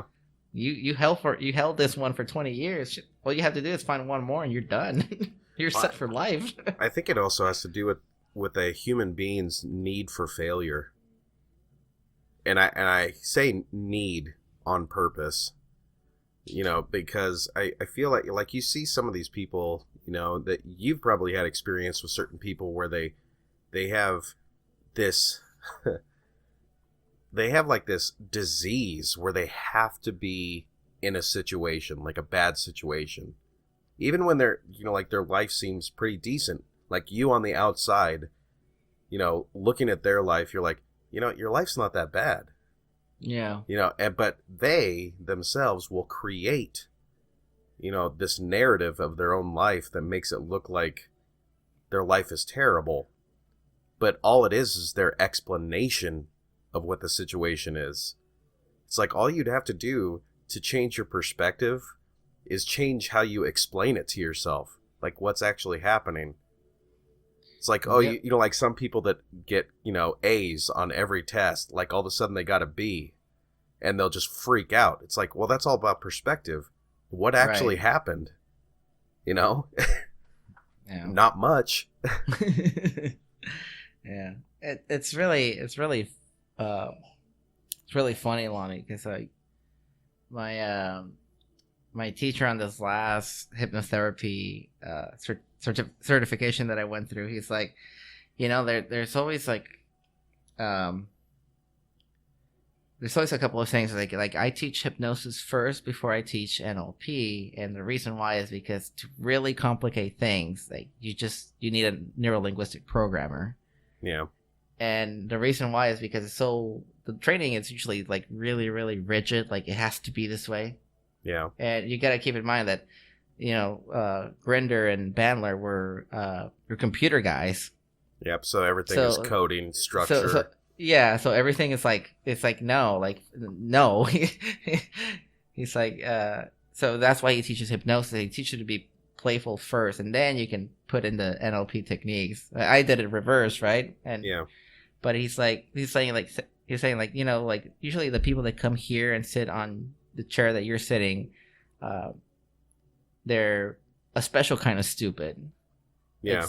It's those things that want to fix their own shit, right? Yeah. And it's like, and then there's the other type, the ones that want to fix somebody else's shit. No, you guys are a real special kind of stupid. Yeah. And I think I talked about this before, where like in positive psychology, like in the field of positive psychology, they have this thing they call the wounded healers. Yep. Most of the psychologists that you have are wounded healers. They're there not for like the right reason. They're there because they feel that by fixing somebody else's shit, their own shit will get fixed. Yeah, it's the vicarious psychiatrist. And and if your shit is fixed, there's no transference and countertransference that would ever happen in a session. Yeah. And if and a lot of psychologists get defensive on me, and then I'm like, dude, like, you yourself know that there's like 60% of you guys are fucking a client. Yeah. It's like, you can't tell me that this is not true. Like, Yeah, it's unfortunate. And you can't sit there like being all defensive about how bad NLP is. Like when, I'm curing a phobia in 10 minutes and you're fucking the client and they still have the phobia. Well, here's the thing. I have talked to a guy at work. I won't mention his name. Wonderful guy. He knows what NLP is, but his first reaction to it when I had first mentioned it, like what you do, it was very negative. Like the whole thing, like you say, like he had mentioned that it was something that manipulates people's minds. It doesn't seem like a fair way to go about trying to fix someone else's life. And I said, well, why not? Why can't this be a good way? Just because the whole thing is like he was trying to say that, most of these people are only being fixed for a short amount of time. And I said, well, what do you mean by like a short amount of time? And he's like, well, the person I know, said they went over to this place called Positive Changes. I don't know if you guys have that out there, but they have it here. It's like this hypnosis centers, where they cure smoking and weight loss and all that stuff. And, he says, like, this person I know went over there and they did the same thing where they stopped smoking for like 5 years and then they start up again. I go, yeah, but they didn't smoke for 5 years and then they screwed themselves up again. I go, if you go to a psychiatrist, you're still smoking the entire time, and there's such a small percentage of the chance that you might actually get better and stop smoking. Which one was better? Yeah. Like, if you're going to go with that example, which one sounds better to you? It's like this guy went for 5 years without touching a cigarette, and then out of nowhere decided, oh, I'm going to smoke a cigarette. That sounds more or less like he totally rejected everything he just learned from an NLP session, or, something happened. Like he started drinking and wasn't thinking clearly or something like that, right? And just got back into a habit like everybody does with anything, right? It was a learned habit. Yeah. So it's like, what are you trying to convince me of? It just doesn't make any sense, but that's how people think about the whole process. And to me, it just seems better and healthier to go with something that doesn't put me on a drug, that doesn't put me in a psychiatrist's office for an hour twice a week that costs me $300 a session, and do this for years with not even a smidgen of hope that I'll get better completely. Well, there is a smidgen, but but it's such a small percentage. We've already talked about this on a previous episode. Yeah. It's such a small percentage of people that actually get better. To say, I mean, to your friend, like, he says, okay, 5 years, right? Yeah. I mean, that only tells you that it's not manipulative as people think, because he still had the choice, right? At the end of the day, this person had the choice of saying, like, I'll smoke today or I won't. Yes, and that's the whole thing. For him to say 5 years and then it's like, I'm gonna smoke, then that tells me it wasn't manipulative enough. And here's the other thing. Choice. Let's just say it was pure, state fair hypnosis, right? Let's just, let's play to people's idea of what NLP is. Let's just say it was like run-of-the-mill state fair hypnosis, where it was just this big act or whatever, and that guy somehow hypnotized this other person to stop smoking for 5 years. I'm sorry, but that sounds like a magician to me, like a real magician. And the thing is, like, you would be giving way too much credit to the hypnotist. Yes. Because the person itself is the one that has to take the suggestion. And then at the same time... I can't just tell you you're going to stop smoking unless you actually want that change for yourself. Exactly. And that's the whole idea behind NLP, right? Is that you have to want to get through something, or to get over something, or to have a different mindset about something in order for it to work. Mm-hmm. Because if you don't, I mean, it's going to be apparently obvious after the first session, right? Yeah. And like I said, usually when I do the interview, like because most of the people that see me are there because somebody else told them that they need to see me. Yeah. Well, but, it's common though. That happens. That happens with psychiatry as well. But like I said, I'll actually tell them no. Like, I can't work with you. Yeah. Why the fuck do I want to work with people that I'm gonna fail with? Yeah, and well, it's a waste of their time, and it's a waste of yours. Yeah, and I'm not gonna be like. Granted, I like to take money, but fuck. Yeah, but you're not gonna sleep well at night. No, I won't. I really won't. And usually I'll just be like, yeah, when you're ready, here's my card. Which is something interesting, and I don't want this to be like a whole advertisement to your business or anything like that, because but I'm gonna move into something a little bit. But it reminded me of a statistic that I saw that with mechanics, like automotive mechanics, there has been a 30% rise in customer trust with automotive mechanics. And the reason why, they say, is they asked, all these people that they did the survey to, how come you trust your mechanic more than, like, I think it was like 5 years ago, they had done the same test. Mm-hmm. Like, how many people actually trust their everyday mechanic? And the reason is because most of these automotive companies, like the guy down the street that has this shop where he employs like 5 people, these companies are being forced to run a reputable business. And the whole thing, like, nobody knows how to work on a car except for these guys. Like, you might know how to work on your own car, but you're pretty rare if you do, right?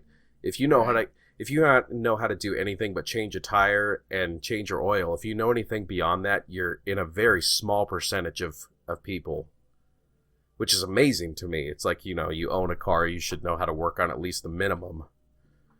But like I said, the reason why is that it's really easy to screw you as an automotive mechanic. But now with the internet, where it has gone, like, word gets around pretty fast that if I take my car into you and I hear a clunk and it's basically nothing, let's say it's like I need a new shock, or I need, let's say there was something loose underneath my undercarriage, and you tell me that I need to change my timing belt, that's going to go up on the internet, and everybody's going to know that you're a piece of shit. Oh yeah. And Yelp, baby. Now, I don't understand what everybody's problem with Yelp is. What do you mean? Well, I've heard that a lot of people complain about Yelp, and the only people that I've ever heard complain about it is people that either own a business or are actually in a high position within that business.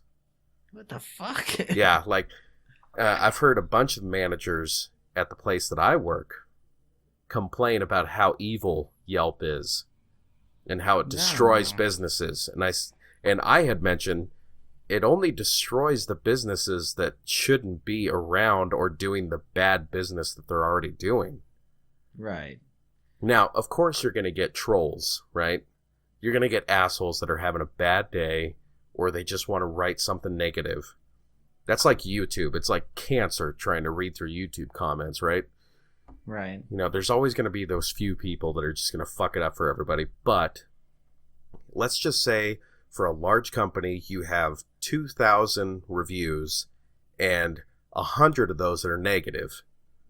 Well, yeah, but 1,900 of them are positive reviews. That sounds like a good business to go to, right? Right. But I think it's hilarious that some of these guys, like, oh, it's like, yeah, Yelp is evil. It's like, well, what did you guys do wrong? That these people called bullshit on you for. But anyway, going back to the automotive thing, I thought it was really interesting, and I was just tying it in with that. If NLP was a sham, wouldn't you hear more about it than from, like, psychiatrists? Because those are the guys that you hear from, right? Right. The people whose business you might actually be hurting. But, and how is it beneficial to you? Because, like, wouldn't it seem like you would make more money if you would have more sessions? Exactly. So what reason do you have on being an NLP practitioner? What do you mean? Like, why do I do it? It's either you want to make money or you just want to help people and make a little bit of money. It's usually, well, I mean, I can chart a buku of money because I know it works, right? Yeah.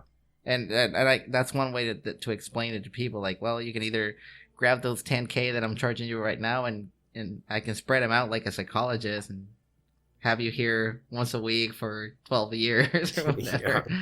Yeah. But I mean, I don't charge a lot just because I get a satisfaction out of helping people. Yeah. And the thing is, like, it's one of those things where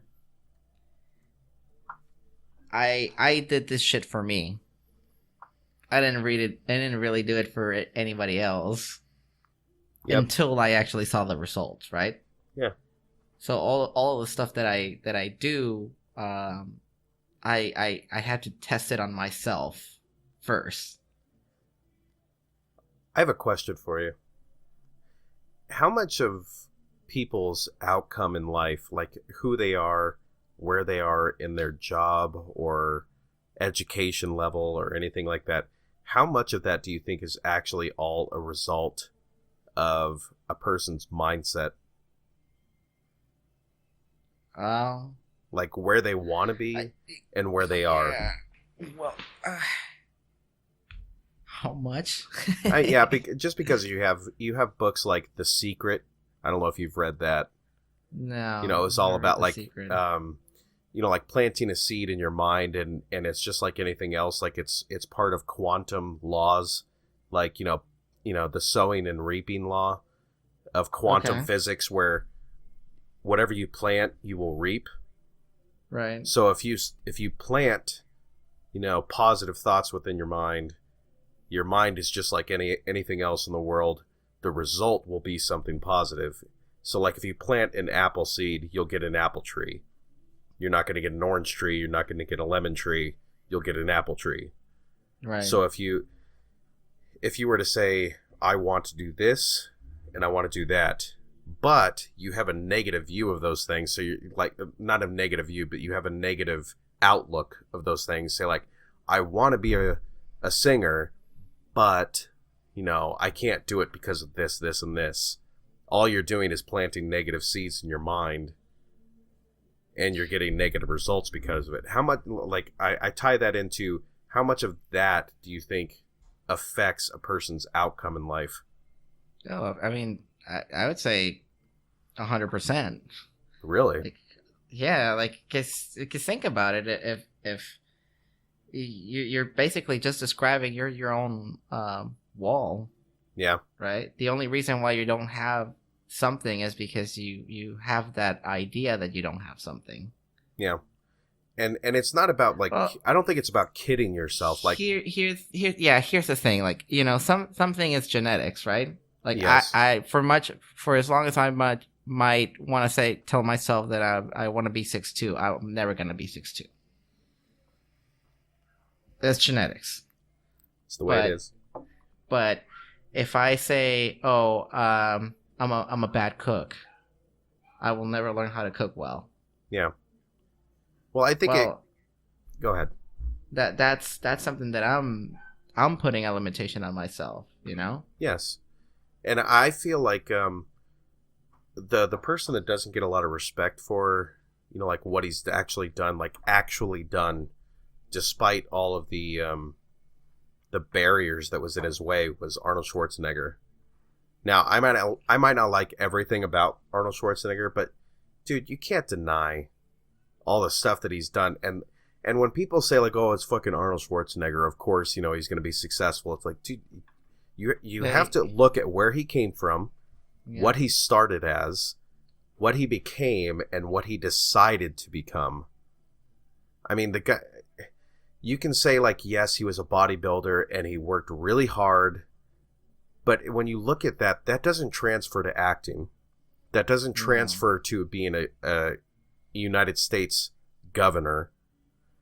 Like you got his autograph, by the way. In fact, you are much less likely to become an actor, like a top grossing actor, as a bodybuilder.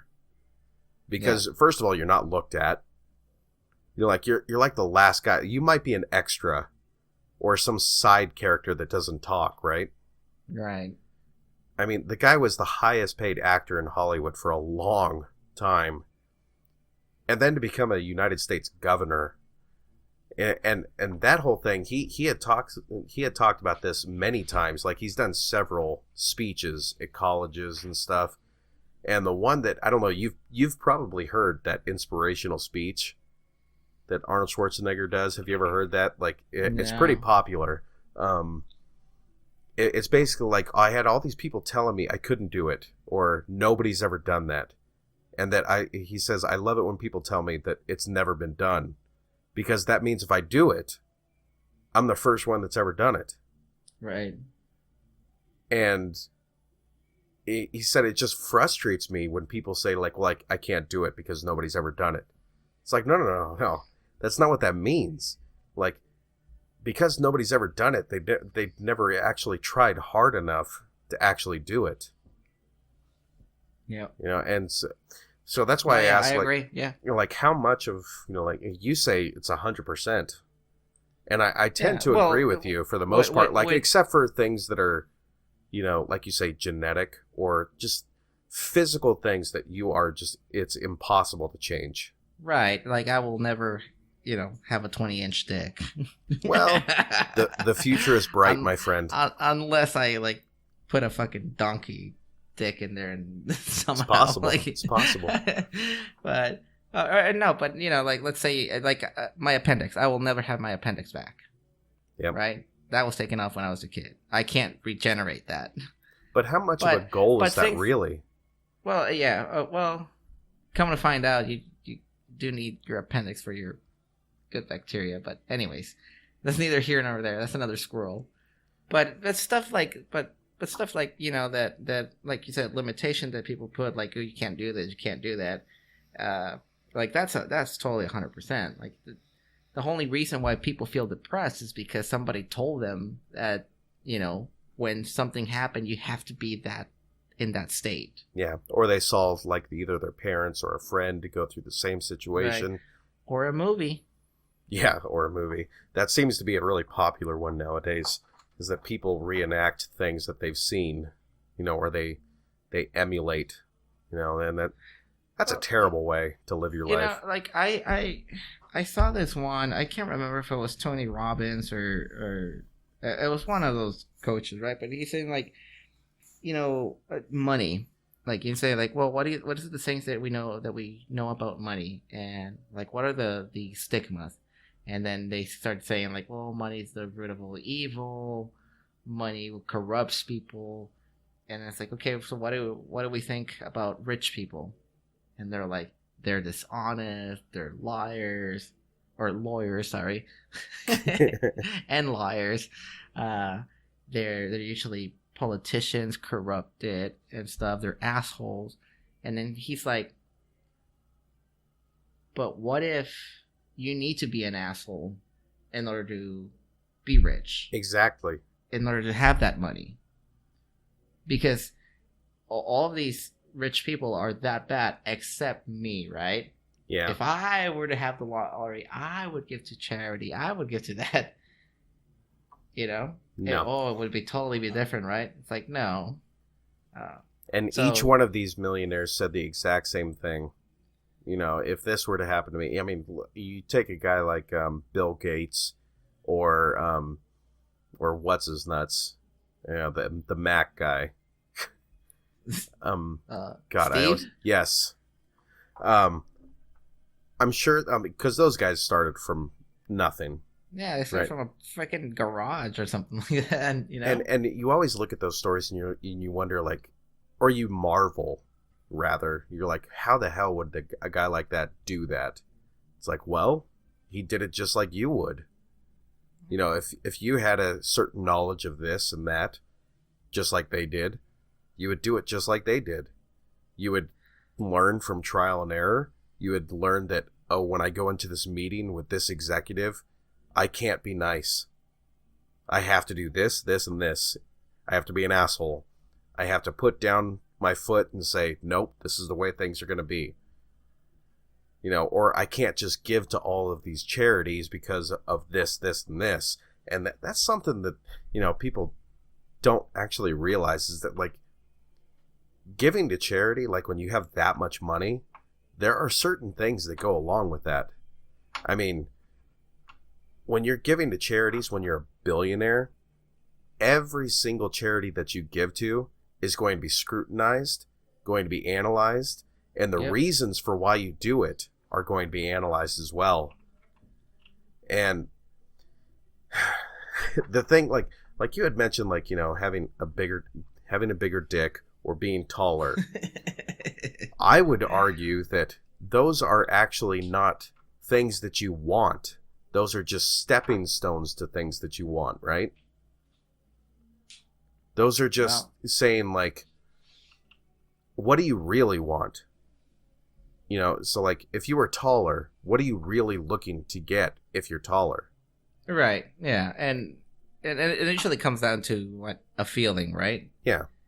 I mean, if I play along, I would, let's say, normally when people want to be taller, they want more confidence. Because they feel if they're taller, you know, people look up to them and stuff. Yeah, exactly. And so instead of actually saying, like, okay, we need to find a way for you to get taller, instead you say, we need to find for you to get a way to be more confident. You know, or you're like, I want a bigger dick because I want to be able to please women. It's like, well, why don't we find a better way to do this than trying to change your body? Then it tells me that it's not the size that's the problem. You know? Yep. And I think that's where it all stems from. It's like, and this is why people hit those roadblocks, you know, on their goals. It's like, well, I can't do this because of this. It's like, well, instead of looking at it that way, why don't you think, like, well, what I want is that. I don't actually want this. I want that. So how do I get that instead of this? You know, and it's tough. It's tough being a human, dude. I mean, it is, but it's not overly complicated, though. It's not, but there's just so many little nuances that make it complicated. And I think most of that is in our heads. Yeah. But that... I mean, God, how long have we talked about this? And now we circle back around. That's exactly what you do. Yes. Right? You know? Yes. And in essence, I'm just showing you a different perspective of things. Yeah. And, I mean, one of the consequences is that you just feel good for no good fucking reason. Yeah. And, you know, it's really interesting because the whole idea of NLP is basically like, it's basically saying, you know, there's all these mirrors that are showing you yourself, but there's only one you. You know, you can say, this is how you see yourself in all of these different, you know, lenses, I guess you could say, but there's only one you. You know, and you can say that I'm this reflection or I'm that reflection, but you're just lying to yourself. You know, or you can just say, I can accept the fact that this is the way that I am, you know, and this is what I want. Or you can just pretend and say, like, oh, I think I look like this, or I think I do this, you know. Well, but like I said, I would argue that, you know, one of the things that I want you to do is to pretend. Like, a lot of people say, like, well, I shouldn't be that way, right? Yeah. And it's like, well, why is it that I'm, like, serious on this aspect and serious and, you know, more outgoing on this situation and stuff? I mean, that doesn't make you dishonest, or that doesn't make you not unique. All it tells you is that you have the potential to be everything that you want to be, right? Yeah.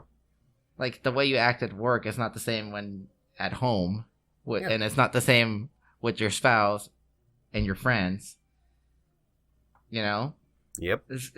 All it tells you is that you have the potential to be exactly the way you want to be in every situation in life, right? And that includes the one where something fucked up happened.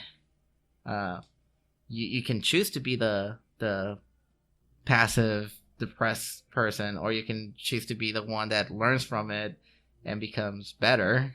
Yep. And I argue that that's the only difference between you and the successful person.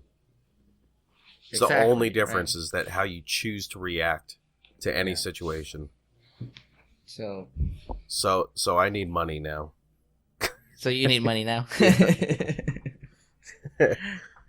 Practice what you preach, I guess. But no, I actually enjoy when we get on these little tangents, and I honestly don't know if it ever helps anybody, but I like to feel that it does. Yeah. No, but I mean, you guys can always call me. So you'll get a free 30-minute session to see if what I do fits. And if I, like I said, if I don't convince you or whatever, then it's free. Yeah. Fuck, dude.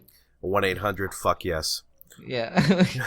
And speaking of like free stuff, like we know we promised the whole YouTube thing. It's coming. Oh yes. It's coming I totally soon. forgot. Lonnie is super busy and he's being a whiny little bitch, so I'm gonna end up doing it. Yes, I'm sorry. And I mean, just patience, because we do have, with this one is 27 episodes, so I got a shitload of them to do. 27 episodes, Zumi. I know. Doesn't seem like that many. It doesn't, but it's a shitload. I mean, I think it was episode. Actually, it's right over here in the Google Docs that we use. I think that's if we average 2 hours per podcast, that is what's 27 times 2? 54. That's 54 hours. That's 2.5 days of us just talking straight. Yeah, pretty much. That's a George R.R. Martin book right there. Yeah, on audiobook. Yeah. No, it's. I think it's interesting to look back. Have you ever actually like gone back and listened to some of our episodes just randomly, like just a little bit of? And it's weird, isn't it? It is weird because it is really, really and I'm not weird. going to say we've grown. It's just that it's interesting to see the changes that we've made. We're still talking about the same shit, though. We are. It's crazy, but people keep listening. That and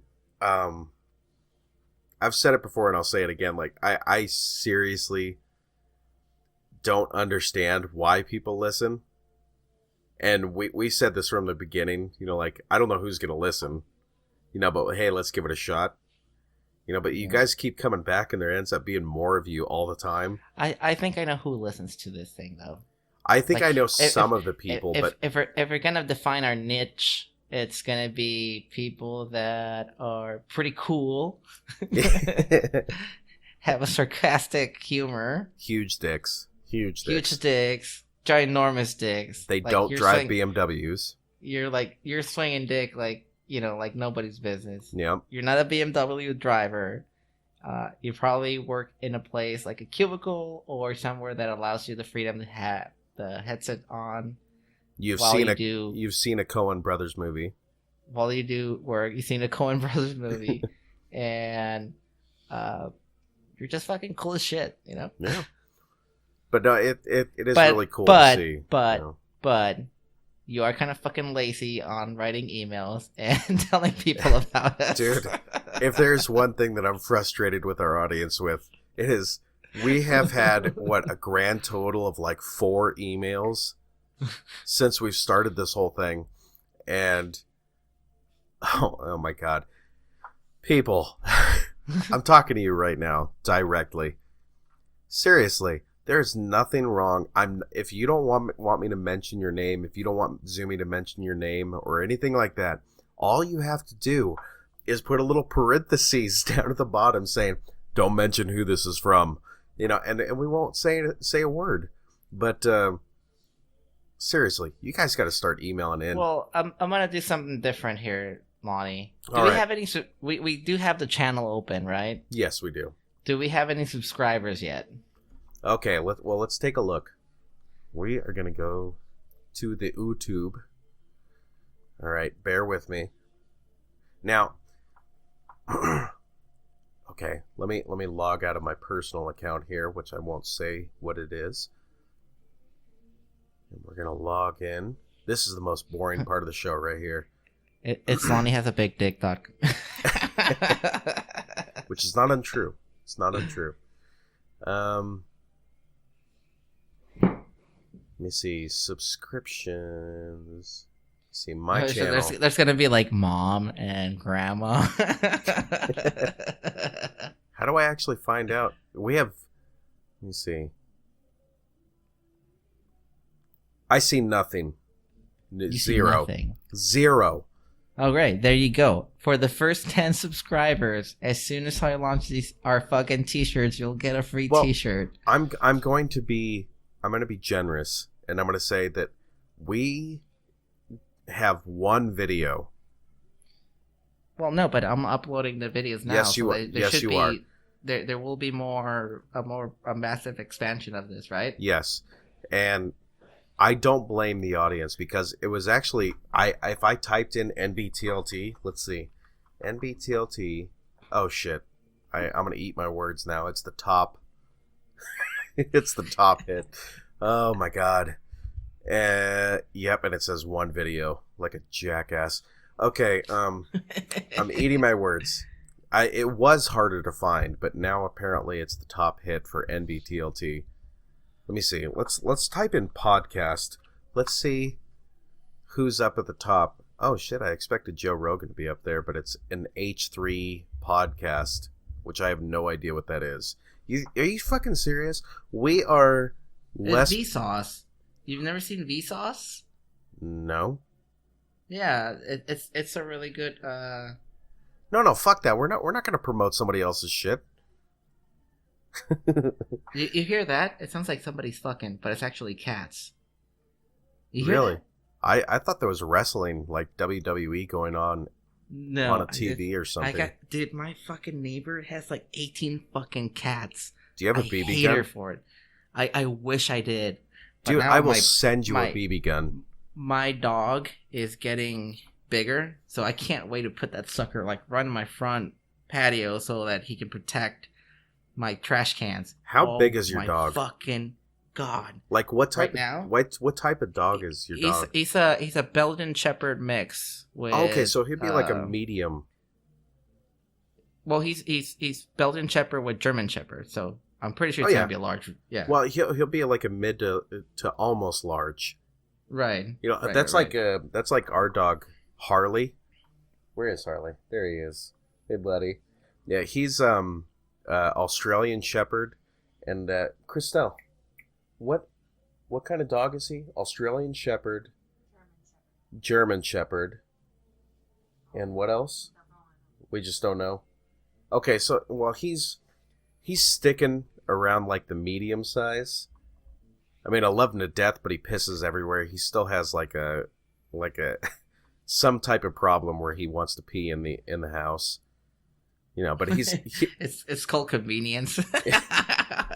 Well, honestly, I've dealt with a lot of dogs in my life. I've actually raised a few with, you know, living with my dad and stuff. I've never had a problem like I have with this dog, like ever. Like I think with other puppies that I've had like 3 accidents, and then they're fine. They go outside, no big deal. But with this dog, oh my god, still picking up poop and you know, cleaning up piss. I don't understand it, man. He just does it. He just fucking does it, and he'll look you in the eye when he does it. All this talking about piss. Now I gotta take a piss. Well, we're almost done, so you just hold. No, I'm gonna take a piss. No. I'll be right back. Okay. You can talk to the audience. Okay.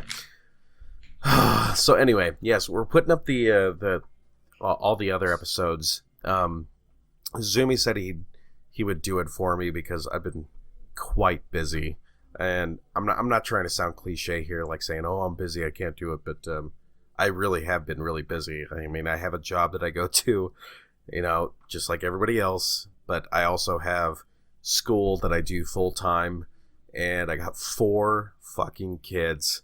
You know, like a moron, I decided to have 4 kids, but love every single one of them. You know, but I got all that stuff going on, and I apologize to everybody out there that I haven't got this done sooner. I only have the 1 episode up.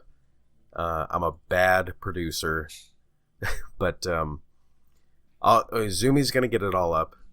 He's gonna get all the episodes on there, and that way we were actually looking for a little bit more with the advertising and promotion and trying to get some more users out there. But once again, I'm going to go back to the fact that I really am amazed and actually very grateful that you guys are so loyal, because every week, like I said before, like at the beginning of the podcast, every week no matter whether we have a podcast up or not, there are people coming to the website. There are people downloading the episodes, new and old, and it's I don't know why. It just makes me excited, makes me happy, makes me proud, and I really do appreciate the fans, no matter how much shit I talk about you guys with your lack of emails. All right, I'm back. No, nobody cares. But dick. No, dude, if there's one thing I've learned from doing this podcast with you is that I suck at single podcasting. Like, really, what? I suck at single man podcasting. Why? I just gotta, like, picture myself in there as if you're talking to me. It doesn't work that way. I need you there. Zumi, you're my yang. I'm the yin, you're the yang. Why do I have to be the yang? Well, you look like a yang. Oh, really? Yeah. Because Japanese. Cool. Oh no, that's Chinese. I'm sorry. So, are you Chinese or Japanese? Dude, I got to see the trailer for that The Foreigner. Oh, isn't that fucking badass? Holy shit. Dude, that fucking blank look he has on his face for the whole trailer. It's like, this is actually kind of scary seeing Jackie Chan like this. Yeah, everybody that I've told, like, watch the Foreigner trailer, they tell me, like, dude, that looks badass. I want to go watch it. Yeah, I'm definitely going to go and look at it, but, yeah. And he's still doing his own fucking stunts. Can you believe that shit? How old is Jackie Chan? Let's look at this. I don't know. He's fucking old. Jackie Chan. Did Jackie Chan make it to the Expendables at all? I don't think so. Did he? No. No, dude, I'm he's asking. 63 years old. Oh, he's young. Young? Yeah. 63 is young? I think Stallone's like in his almost pushing 70, right? No way. No way. No, I think he is, isn't he? Sylvester Stallone. How old is Stallone? Holy shit, I spelled it right. Oh my god, he's 71. See, I told you. What the fuck? Yeah. He was born in 1946. Yep. Like a motherfucker. Dude, this guy was a teenager in the 60s. When he did Rocky, how old was he? Let me see. Rocky.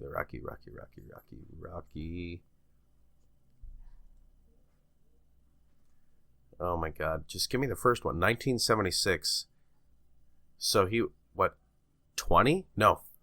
Wow. To 46? 30? So 1946, he was 30 years old. Yeah. Right? He was our age when he did Rocky, when he got his big break. Damn. If that's not inspiration to people that want to do stuff when they're getting older, I don't know what would be. Dude. Didn't he do like porn or something like that? Yeah.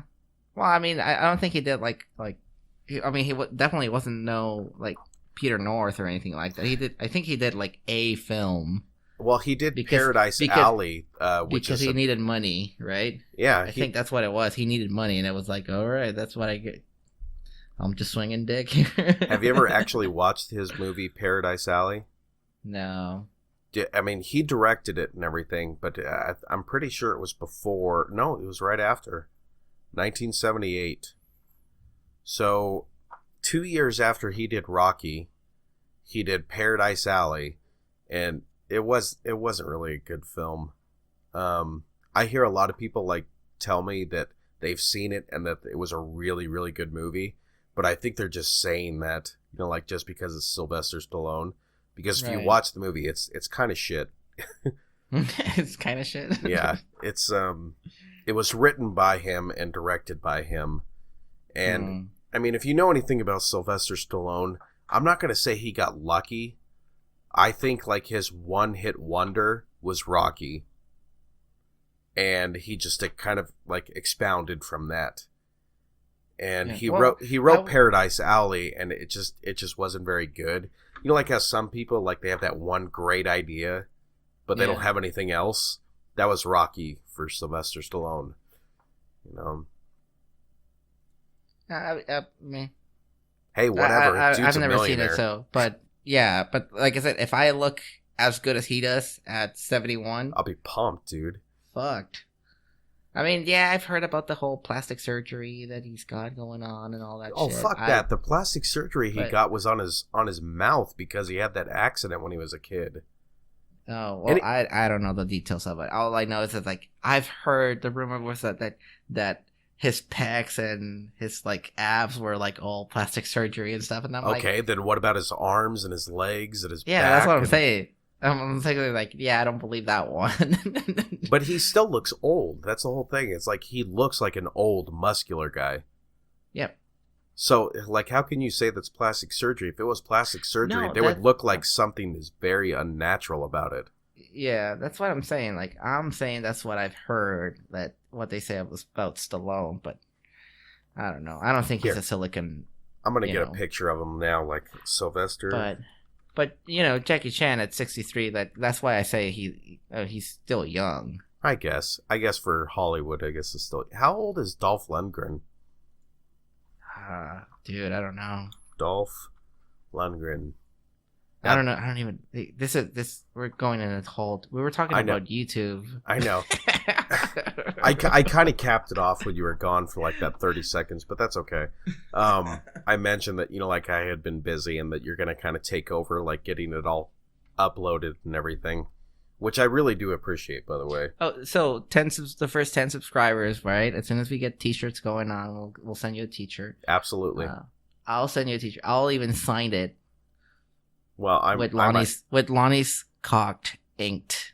yes, and he'll draw my cock. But the only problem is you won't be able to see the rest of the t-shirt because it's so big.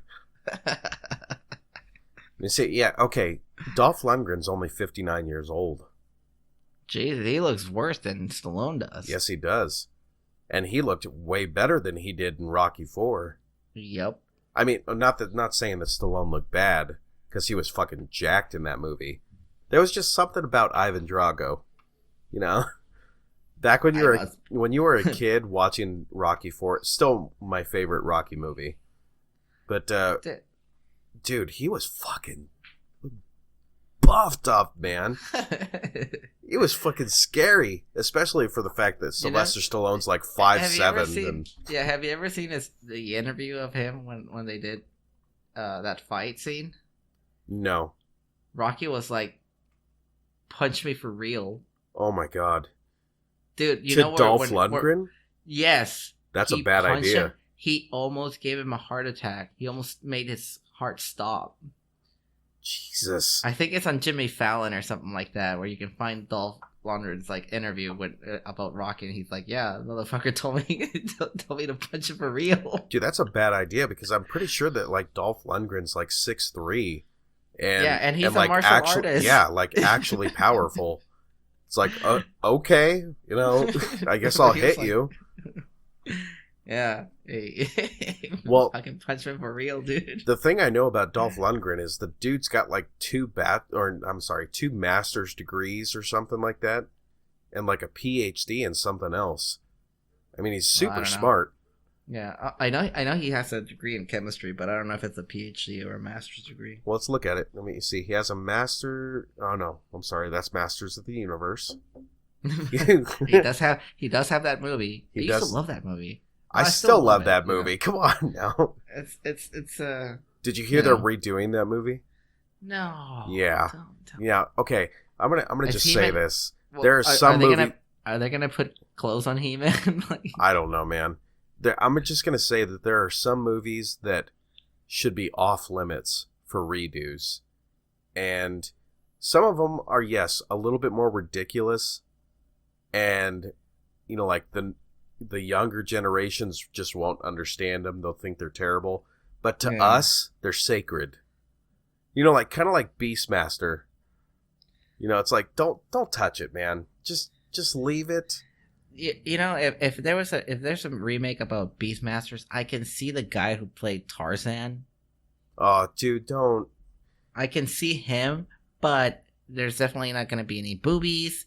There's not going to be like any like. Beastmaster was so fucking ridiculous. Like they had like his eagle pick up that like 40-pound kid. Yeah. Oh my god, that movie. And didn't the guy that played in Starship Troopers play the evil guy, like the sergeant or whatever? Like he ended up playing like the witch guy or whatever. Oh, but that was a great movie, man. It was a great movie. You know which movie I want a remake of? Kroll. I don't know if I'd want a remake. I want a remake of Kroll. I want an action-packed Kroll movie. You really want to redo Kroll, the Warrior King? Yes, I do. Because there's so much stuff they could have done with the star, you know? Come on, man. So much stuff. I don't know. Like nowadays, like think about it. Like you can do a shitload of stuff with that star. Just the scenes. Yes, with the but star you know how it's going to end up. Yeah, it's probably going to end up like a cheap fucking knockoff of like 300 slow motion and Matrix. Yeah, I know, but I have hope. And terrible like techno music out of nowhere. Yeah. And body armor and. By the way, we're talking about Alone in the Dark here, which is probably one of the worst movies I've ever seen. It's the worst movie. Yeah. Well, there's like I've said, there's a few movies that are just sacred. Not even necessarily from my childhood. There's a bunch of movies like Gone with the Wind. That's not from my childhood, obviously, but that's one of those movies. If you're a director or a writer. And you wake up and you think, you know what? I'm going to redo Gone with the Wind. Fuck you. Stop it. You need to find a different profession because you have no business touching that type of film. Now, there's just some of those movies. It's like, that's how I feel with some of these movies from my childhood. Like, you know, Adventures in Babysitting or Mom and Dad Save the World. These ridiculous movies that made no sense. They were stupid as hell, but how dare you think of touching them? Baby Stay Out? Oh, you can redo that as much as you want. I'm still not going to watch it. Oh, my God. You know which one I would like to see? Because they've always, you know how they always make the remake? And I think The Magnificent Seven was it's the newest remake of Seven Samurai. That wasn't so bad, though. No, I enjoyed it. But you know which movie I want to see remade? Just because of the stuff that they can do now with like guns and all that stuff is Shane. Oh, dude, that actually might be good.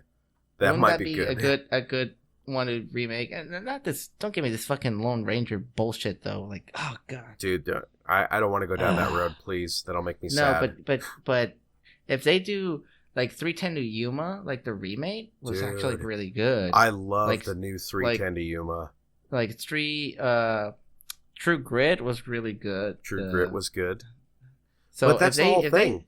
If they do that style with Shane, oh my god. Oh yeah. Dude. Now, okay, for Kroll, who would you have as the director?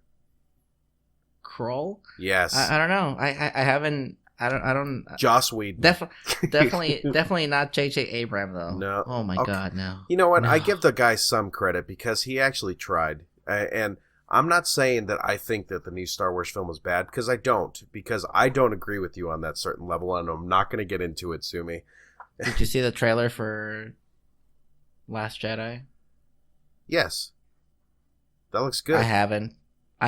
Well, I don't care if you have. You know, we're not getting into that. But what do you think about Joss Whedon for Kroll? Joss Whedon is the director of Serenity, right? Yes. As long as he doesn't give me Buffy, I think I'm.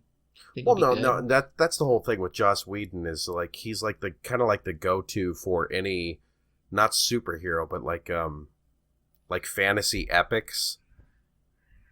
You know, like he just seems like the better person to go for that because it's kind of like an oddball type of film. Yeah. Yeah. Or I can see him. Or you could really fuck with things and go James Cameron and make it this huge, nasty, disgusting movie that just, like, everybody loves, but there's those few in the background that go, this movie kind of fucking sucks. You know? But it's making a buku of money, though. Yep. They spent over $400 million. Like, yeah, I see where all the money went, and it certainly didn't go into the script. You know? Oh, man. Yeah. Where are we at? What are we doing? I think we're over our... Oh, yeah. Shit, Lonnie. We're about 224 right now, but with the breaks, I'd say we're at about 210. So, yeah, right. We could probably end it there. Yeah. Well, I can do my outro, and if you have anything else to say after that... No, just... Oh, well, actually... Oh, shit. I gotta get my Google Docs up. No, because my thing just... Oh, shit. Oh, that's because I'm on the wrong account. Excuse me. Just do one out of... I got it. I'm fucking my own shit up here. Okay, so let's go ahead and do our outro, and Zumi, if you have anything else to say, you go ahead. All right. This episode of the Nothing Better to Listen To podcast can be downloaded on iTunes, Google Play, or directly from shoutengine.com. Go to our website at nbtltpodcast.com, and be sure to leave us a review. If you enjoyed the episode, you can leave a review on iTunes or Google Play, pretty much anywhere. Like, I think Shout Engine does comments and stuff like that too. So be sure to see our bumper. Our bumper music is provided by bensound.com, and be sure to like us on Facebook. You can talk to us on Twitter at NBTLT Podcast, and you can always, now regular listeners, I'm talking to you right now. You can always, at any time of day, no matter how drunk you are, no matter how shitty your day is, you can send us an email. I'll say that again. Email, please, at mail@nbtltpodcast.com. Or, if you're still old school, you can still send it to nbtltpodcast@gmail.com. And you can also find us on Reddit at reddit.com/r/nbtlt. And there's my outro. And if you are listening to this in YouTube, when I finally get to it, hit the subscribe button below. Subscribe. I know that's pretty cliche nowadays, but seriously, hit subscribe. Yeah. We need you. But hopefully by the time you reach this episode, if you are listening on YouTube, we already have sponsors. We're actually getting some money. And if not, and if you're still within those 10, I guess you get a free t-shirt, right? Yep, there you go. Hey, now, you know what? It's come to that point where I really do wonder, like, those other listeners, like, who they are. Because you and we've talked to a lot of people, right? Now, I would say about 75% of the people that I talk to about the podcast, well, maybe not even that much. Well, we'll be generous. About 75% of the people that I talk to actually listen to a few episodes at the minimum, right? But the thing is that at first I was actually kind of nervous about people going back to, like, episode 1 and listening to, like, you know, it wasn't the best quality. It was kind of shitty. You know, like, and then going on to episode 2, it wasn't a whole lot better, but it was a little bit better, right? Mm-hmm. You know, and we started getting, you know, into the swing of things, and, you know, we kind of plateaued, like, on our quality and stuff like that, which wasn't bad at all, like, when we were around, like, episode 15 to about 20 for, like, five episodes, and then we kind of got into a nice routine of other things that we're doing, like mentioning our outros and stuff like that. But I'm not nervous about it anymore. I kind of like that people are going back. Like, I'll look now and people are going back to, like, episode 1 and they're listening from then. And then you'll see, like, you can actually see the upward trend of people listening from episode 1 going on to all the other episodes. So it kind of makes me feel better that people gave us a chance. and listen on and continue to listen, because now our numbers, like I've said to you before, there's not a day that goes by now that I won't look at the download rate, and we have a minimum of 15 downloads a day. So I really do appreciate you guys. Yeah. I really do appreciate listening and giving us a chance and enjoying at least some of what you listen to. So if you do enjoy it, I'm going to harp on it again. Fucking email us. I'm supposed to be the one going on the rant here, not you, Lonnie. Go ahead. No, I'm done. Okay. Well, we can call that an end if you don't have a rant this week. And no, I don't have a. I already started with a rant, and that was the fucking phone. Microsoft products, bro. Yeah. All right. Well, that's probably going to do it for us this week, and we'll see you all probably in 2 weeks. And if you have any questions or comments, like I said, email us in. I'm going to keep harping on it until one of you motherfuckers does it. So have a great Andrew. And so all of you have a great next 2 weeks, and we'll see you then. You sounded like Tiger, like Tony the Tiger. Great. All right. Peace. Bye.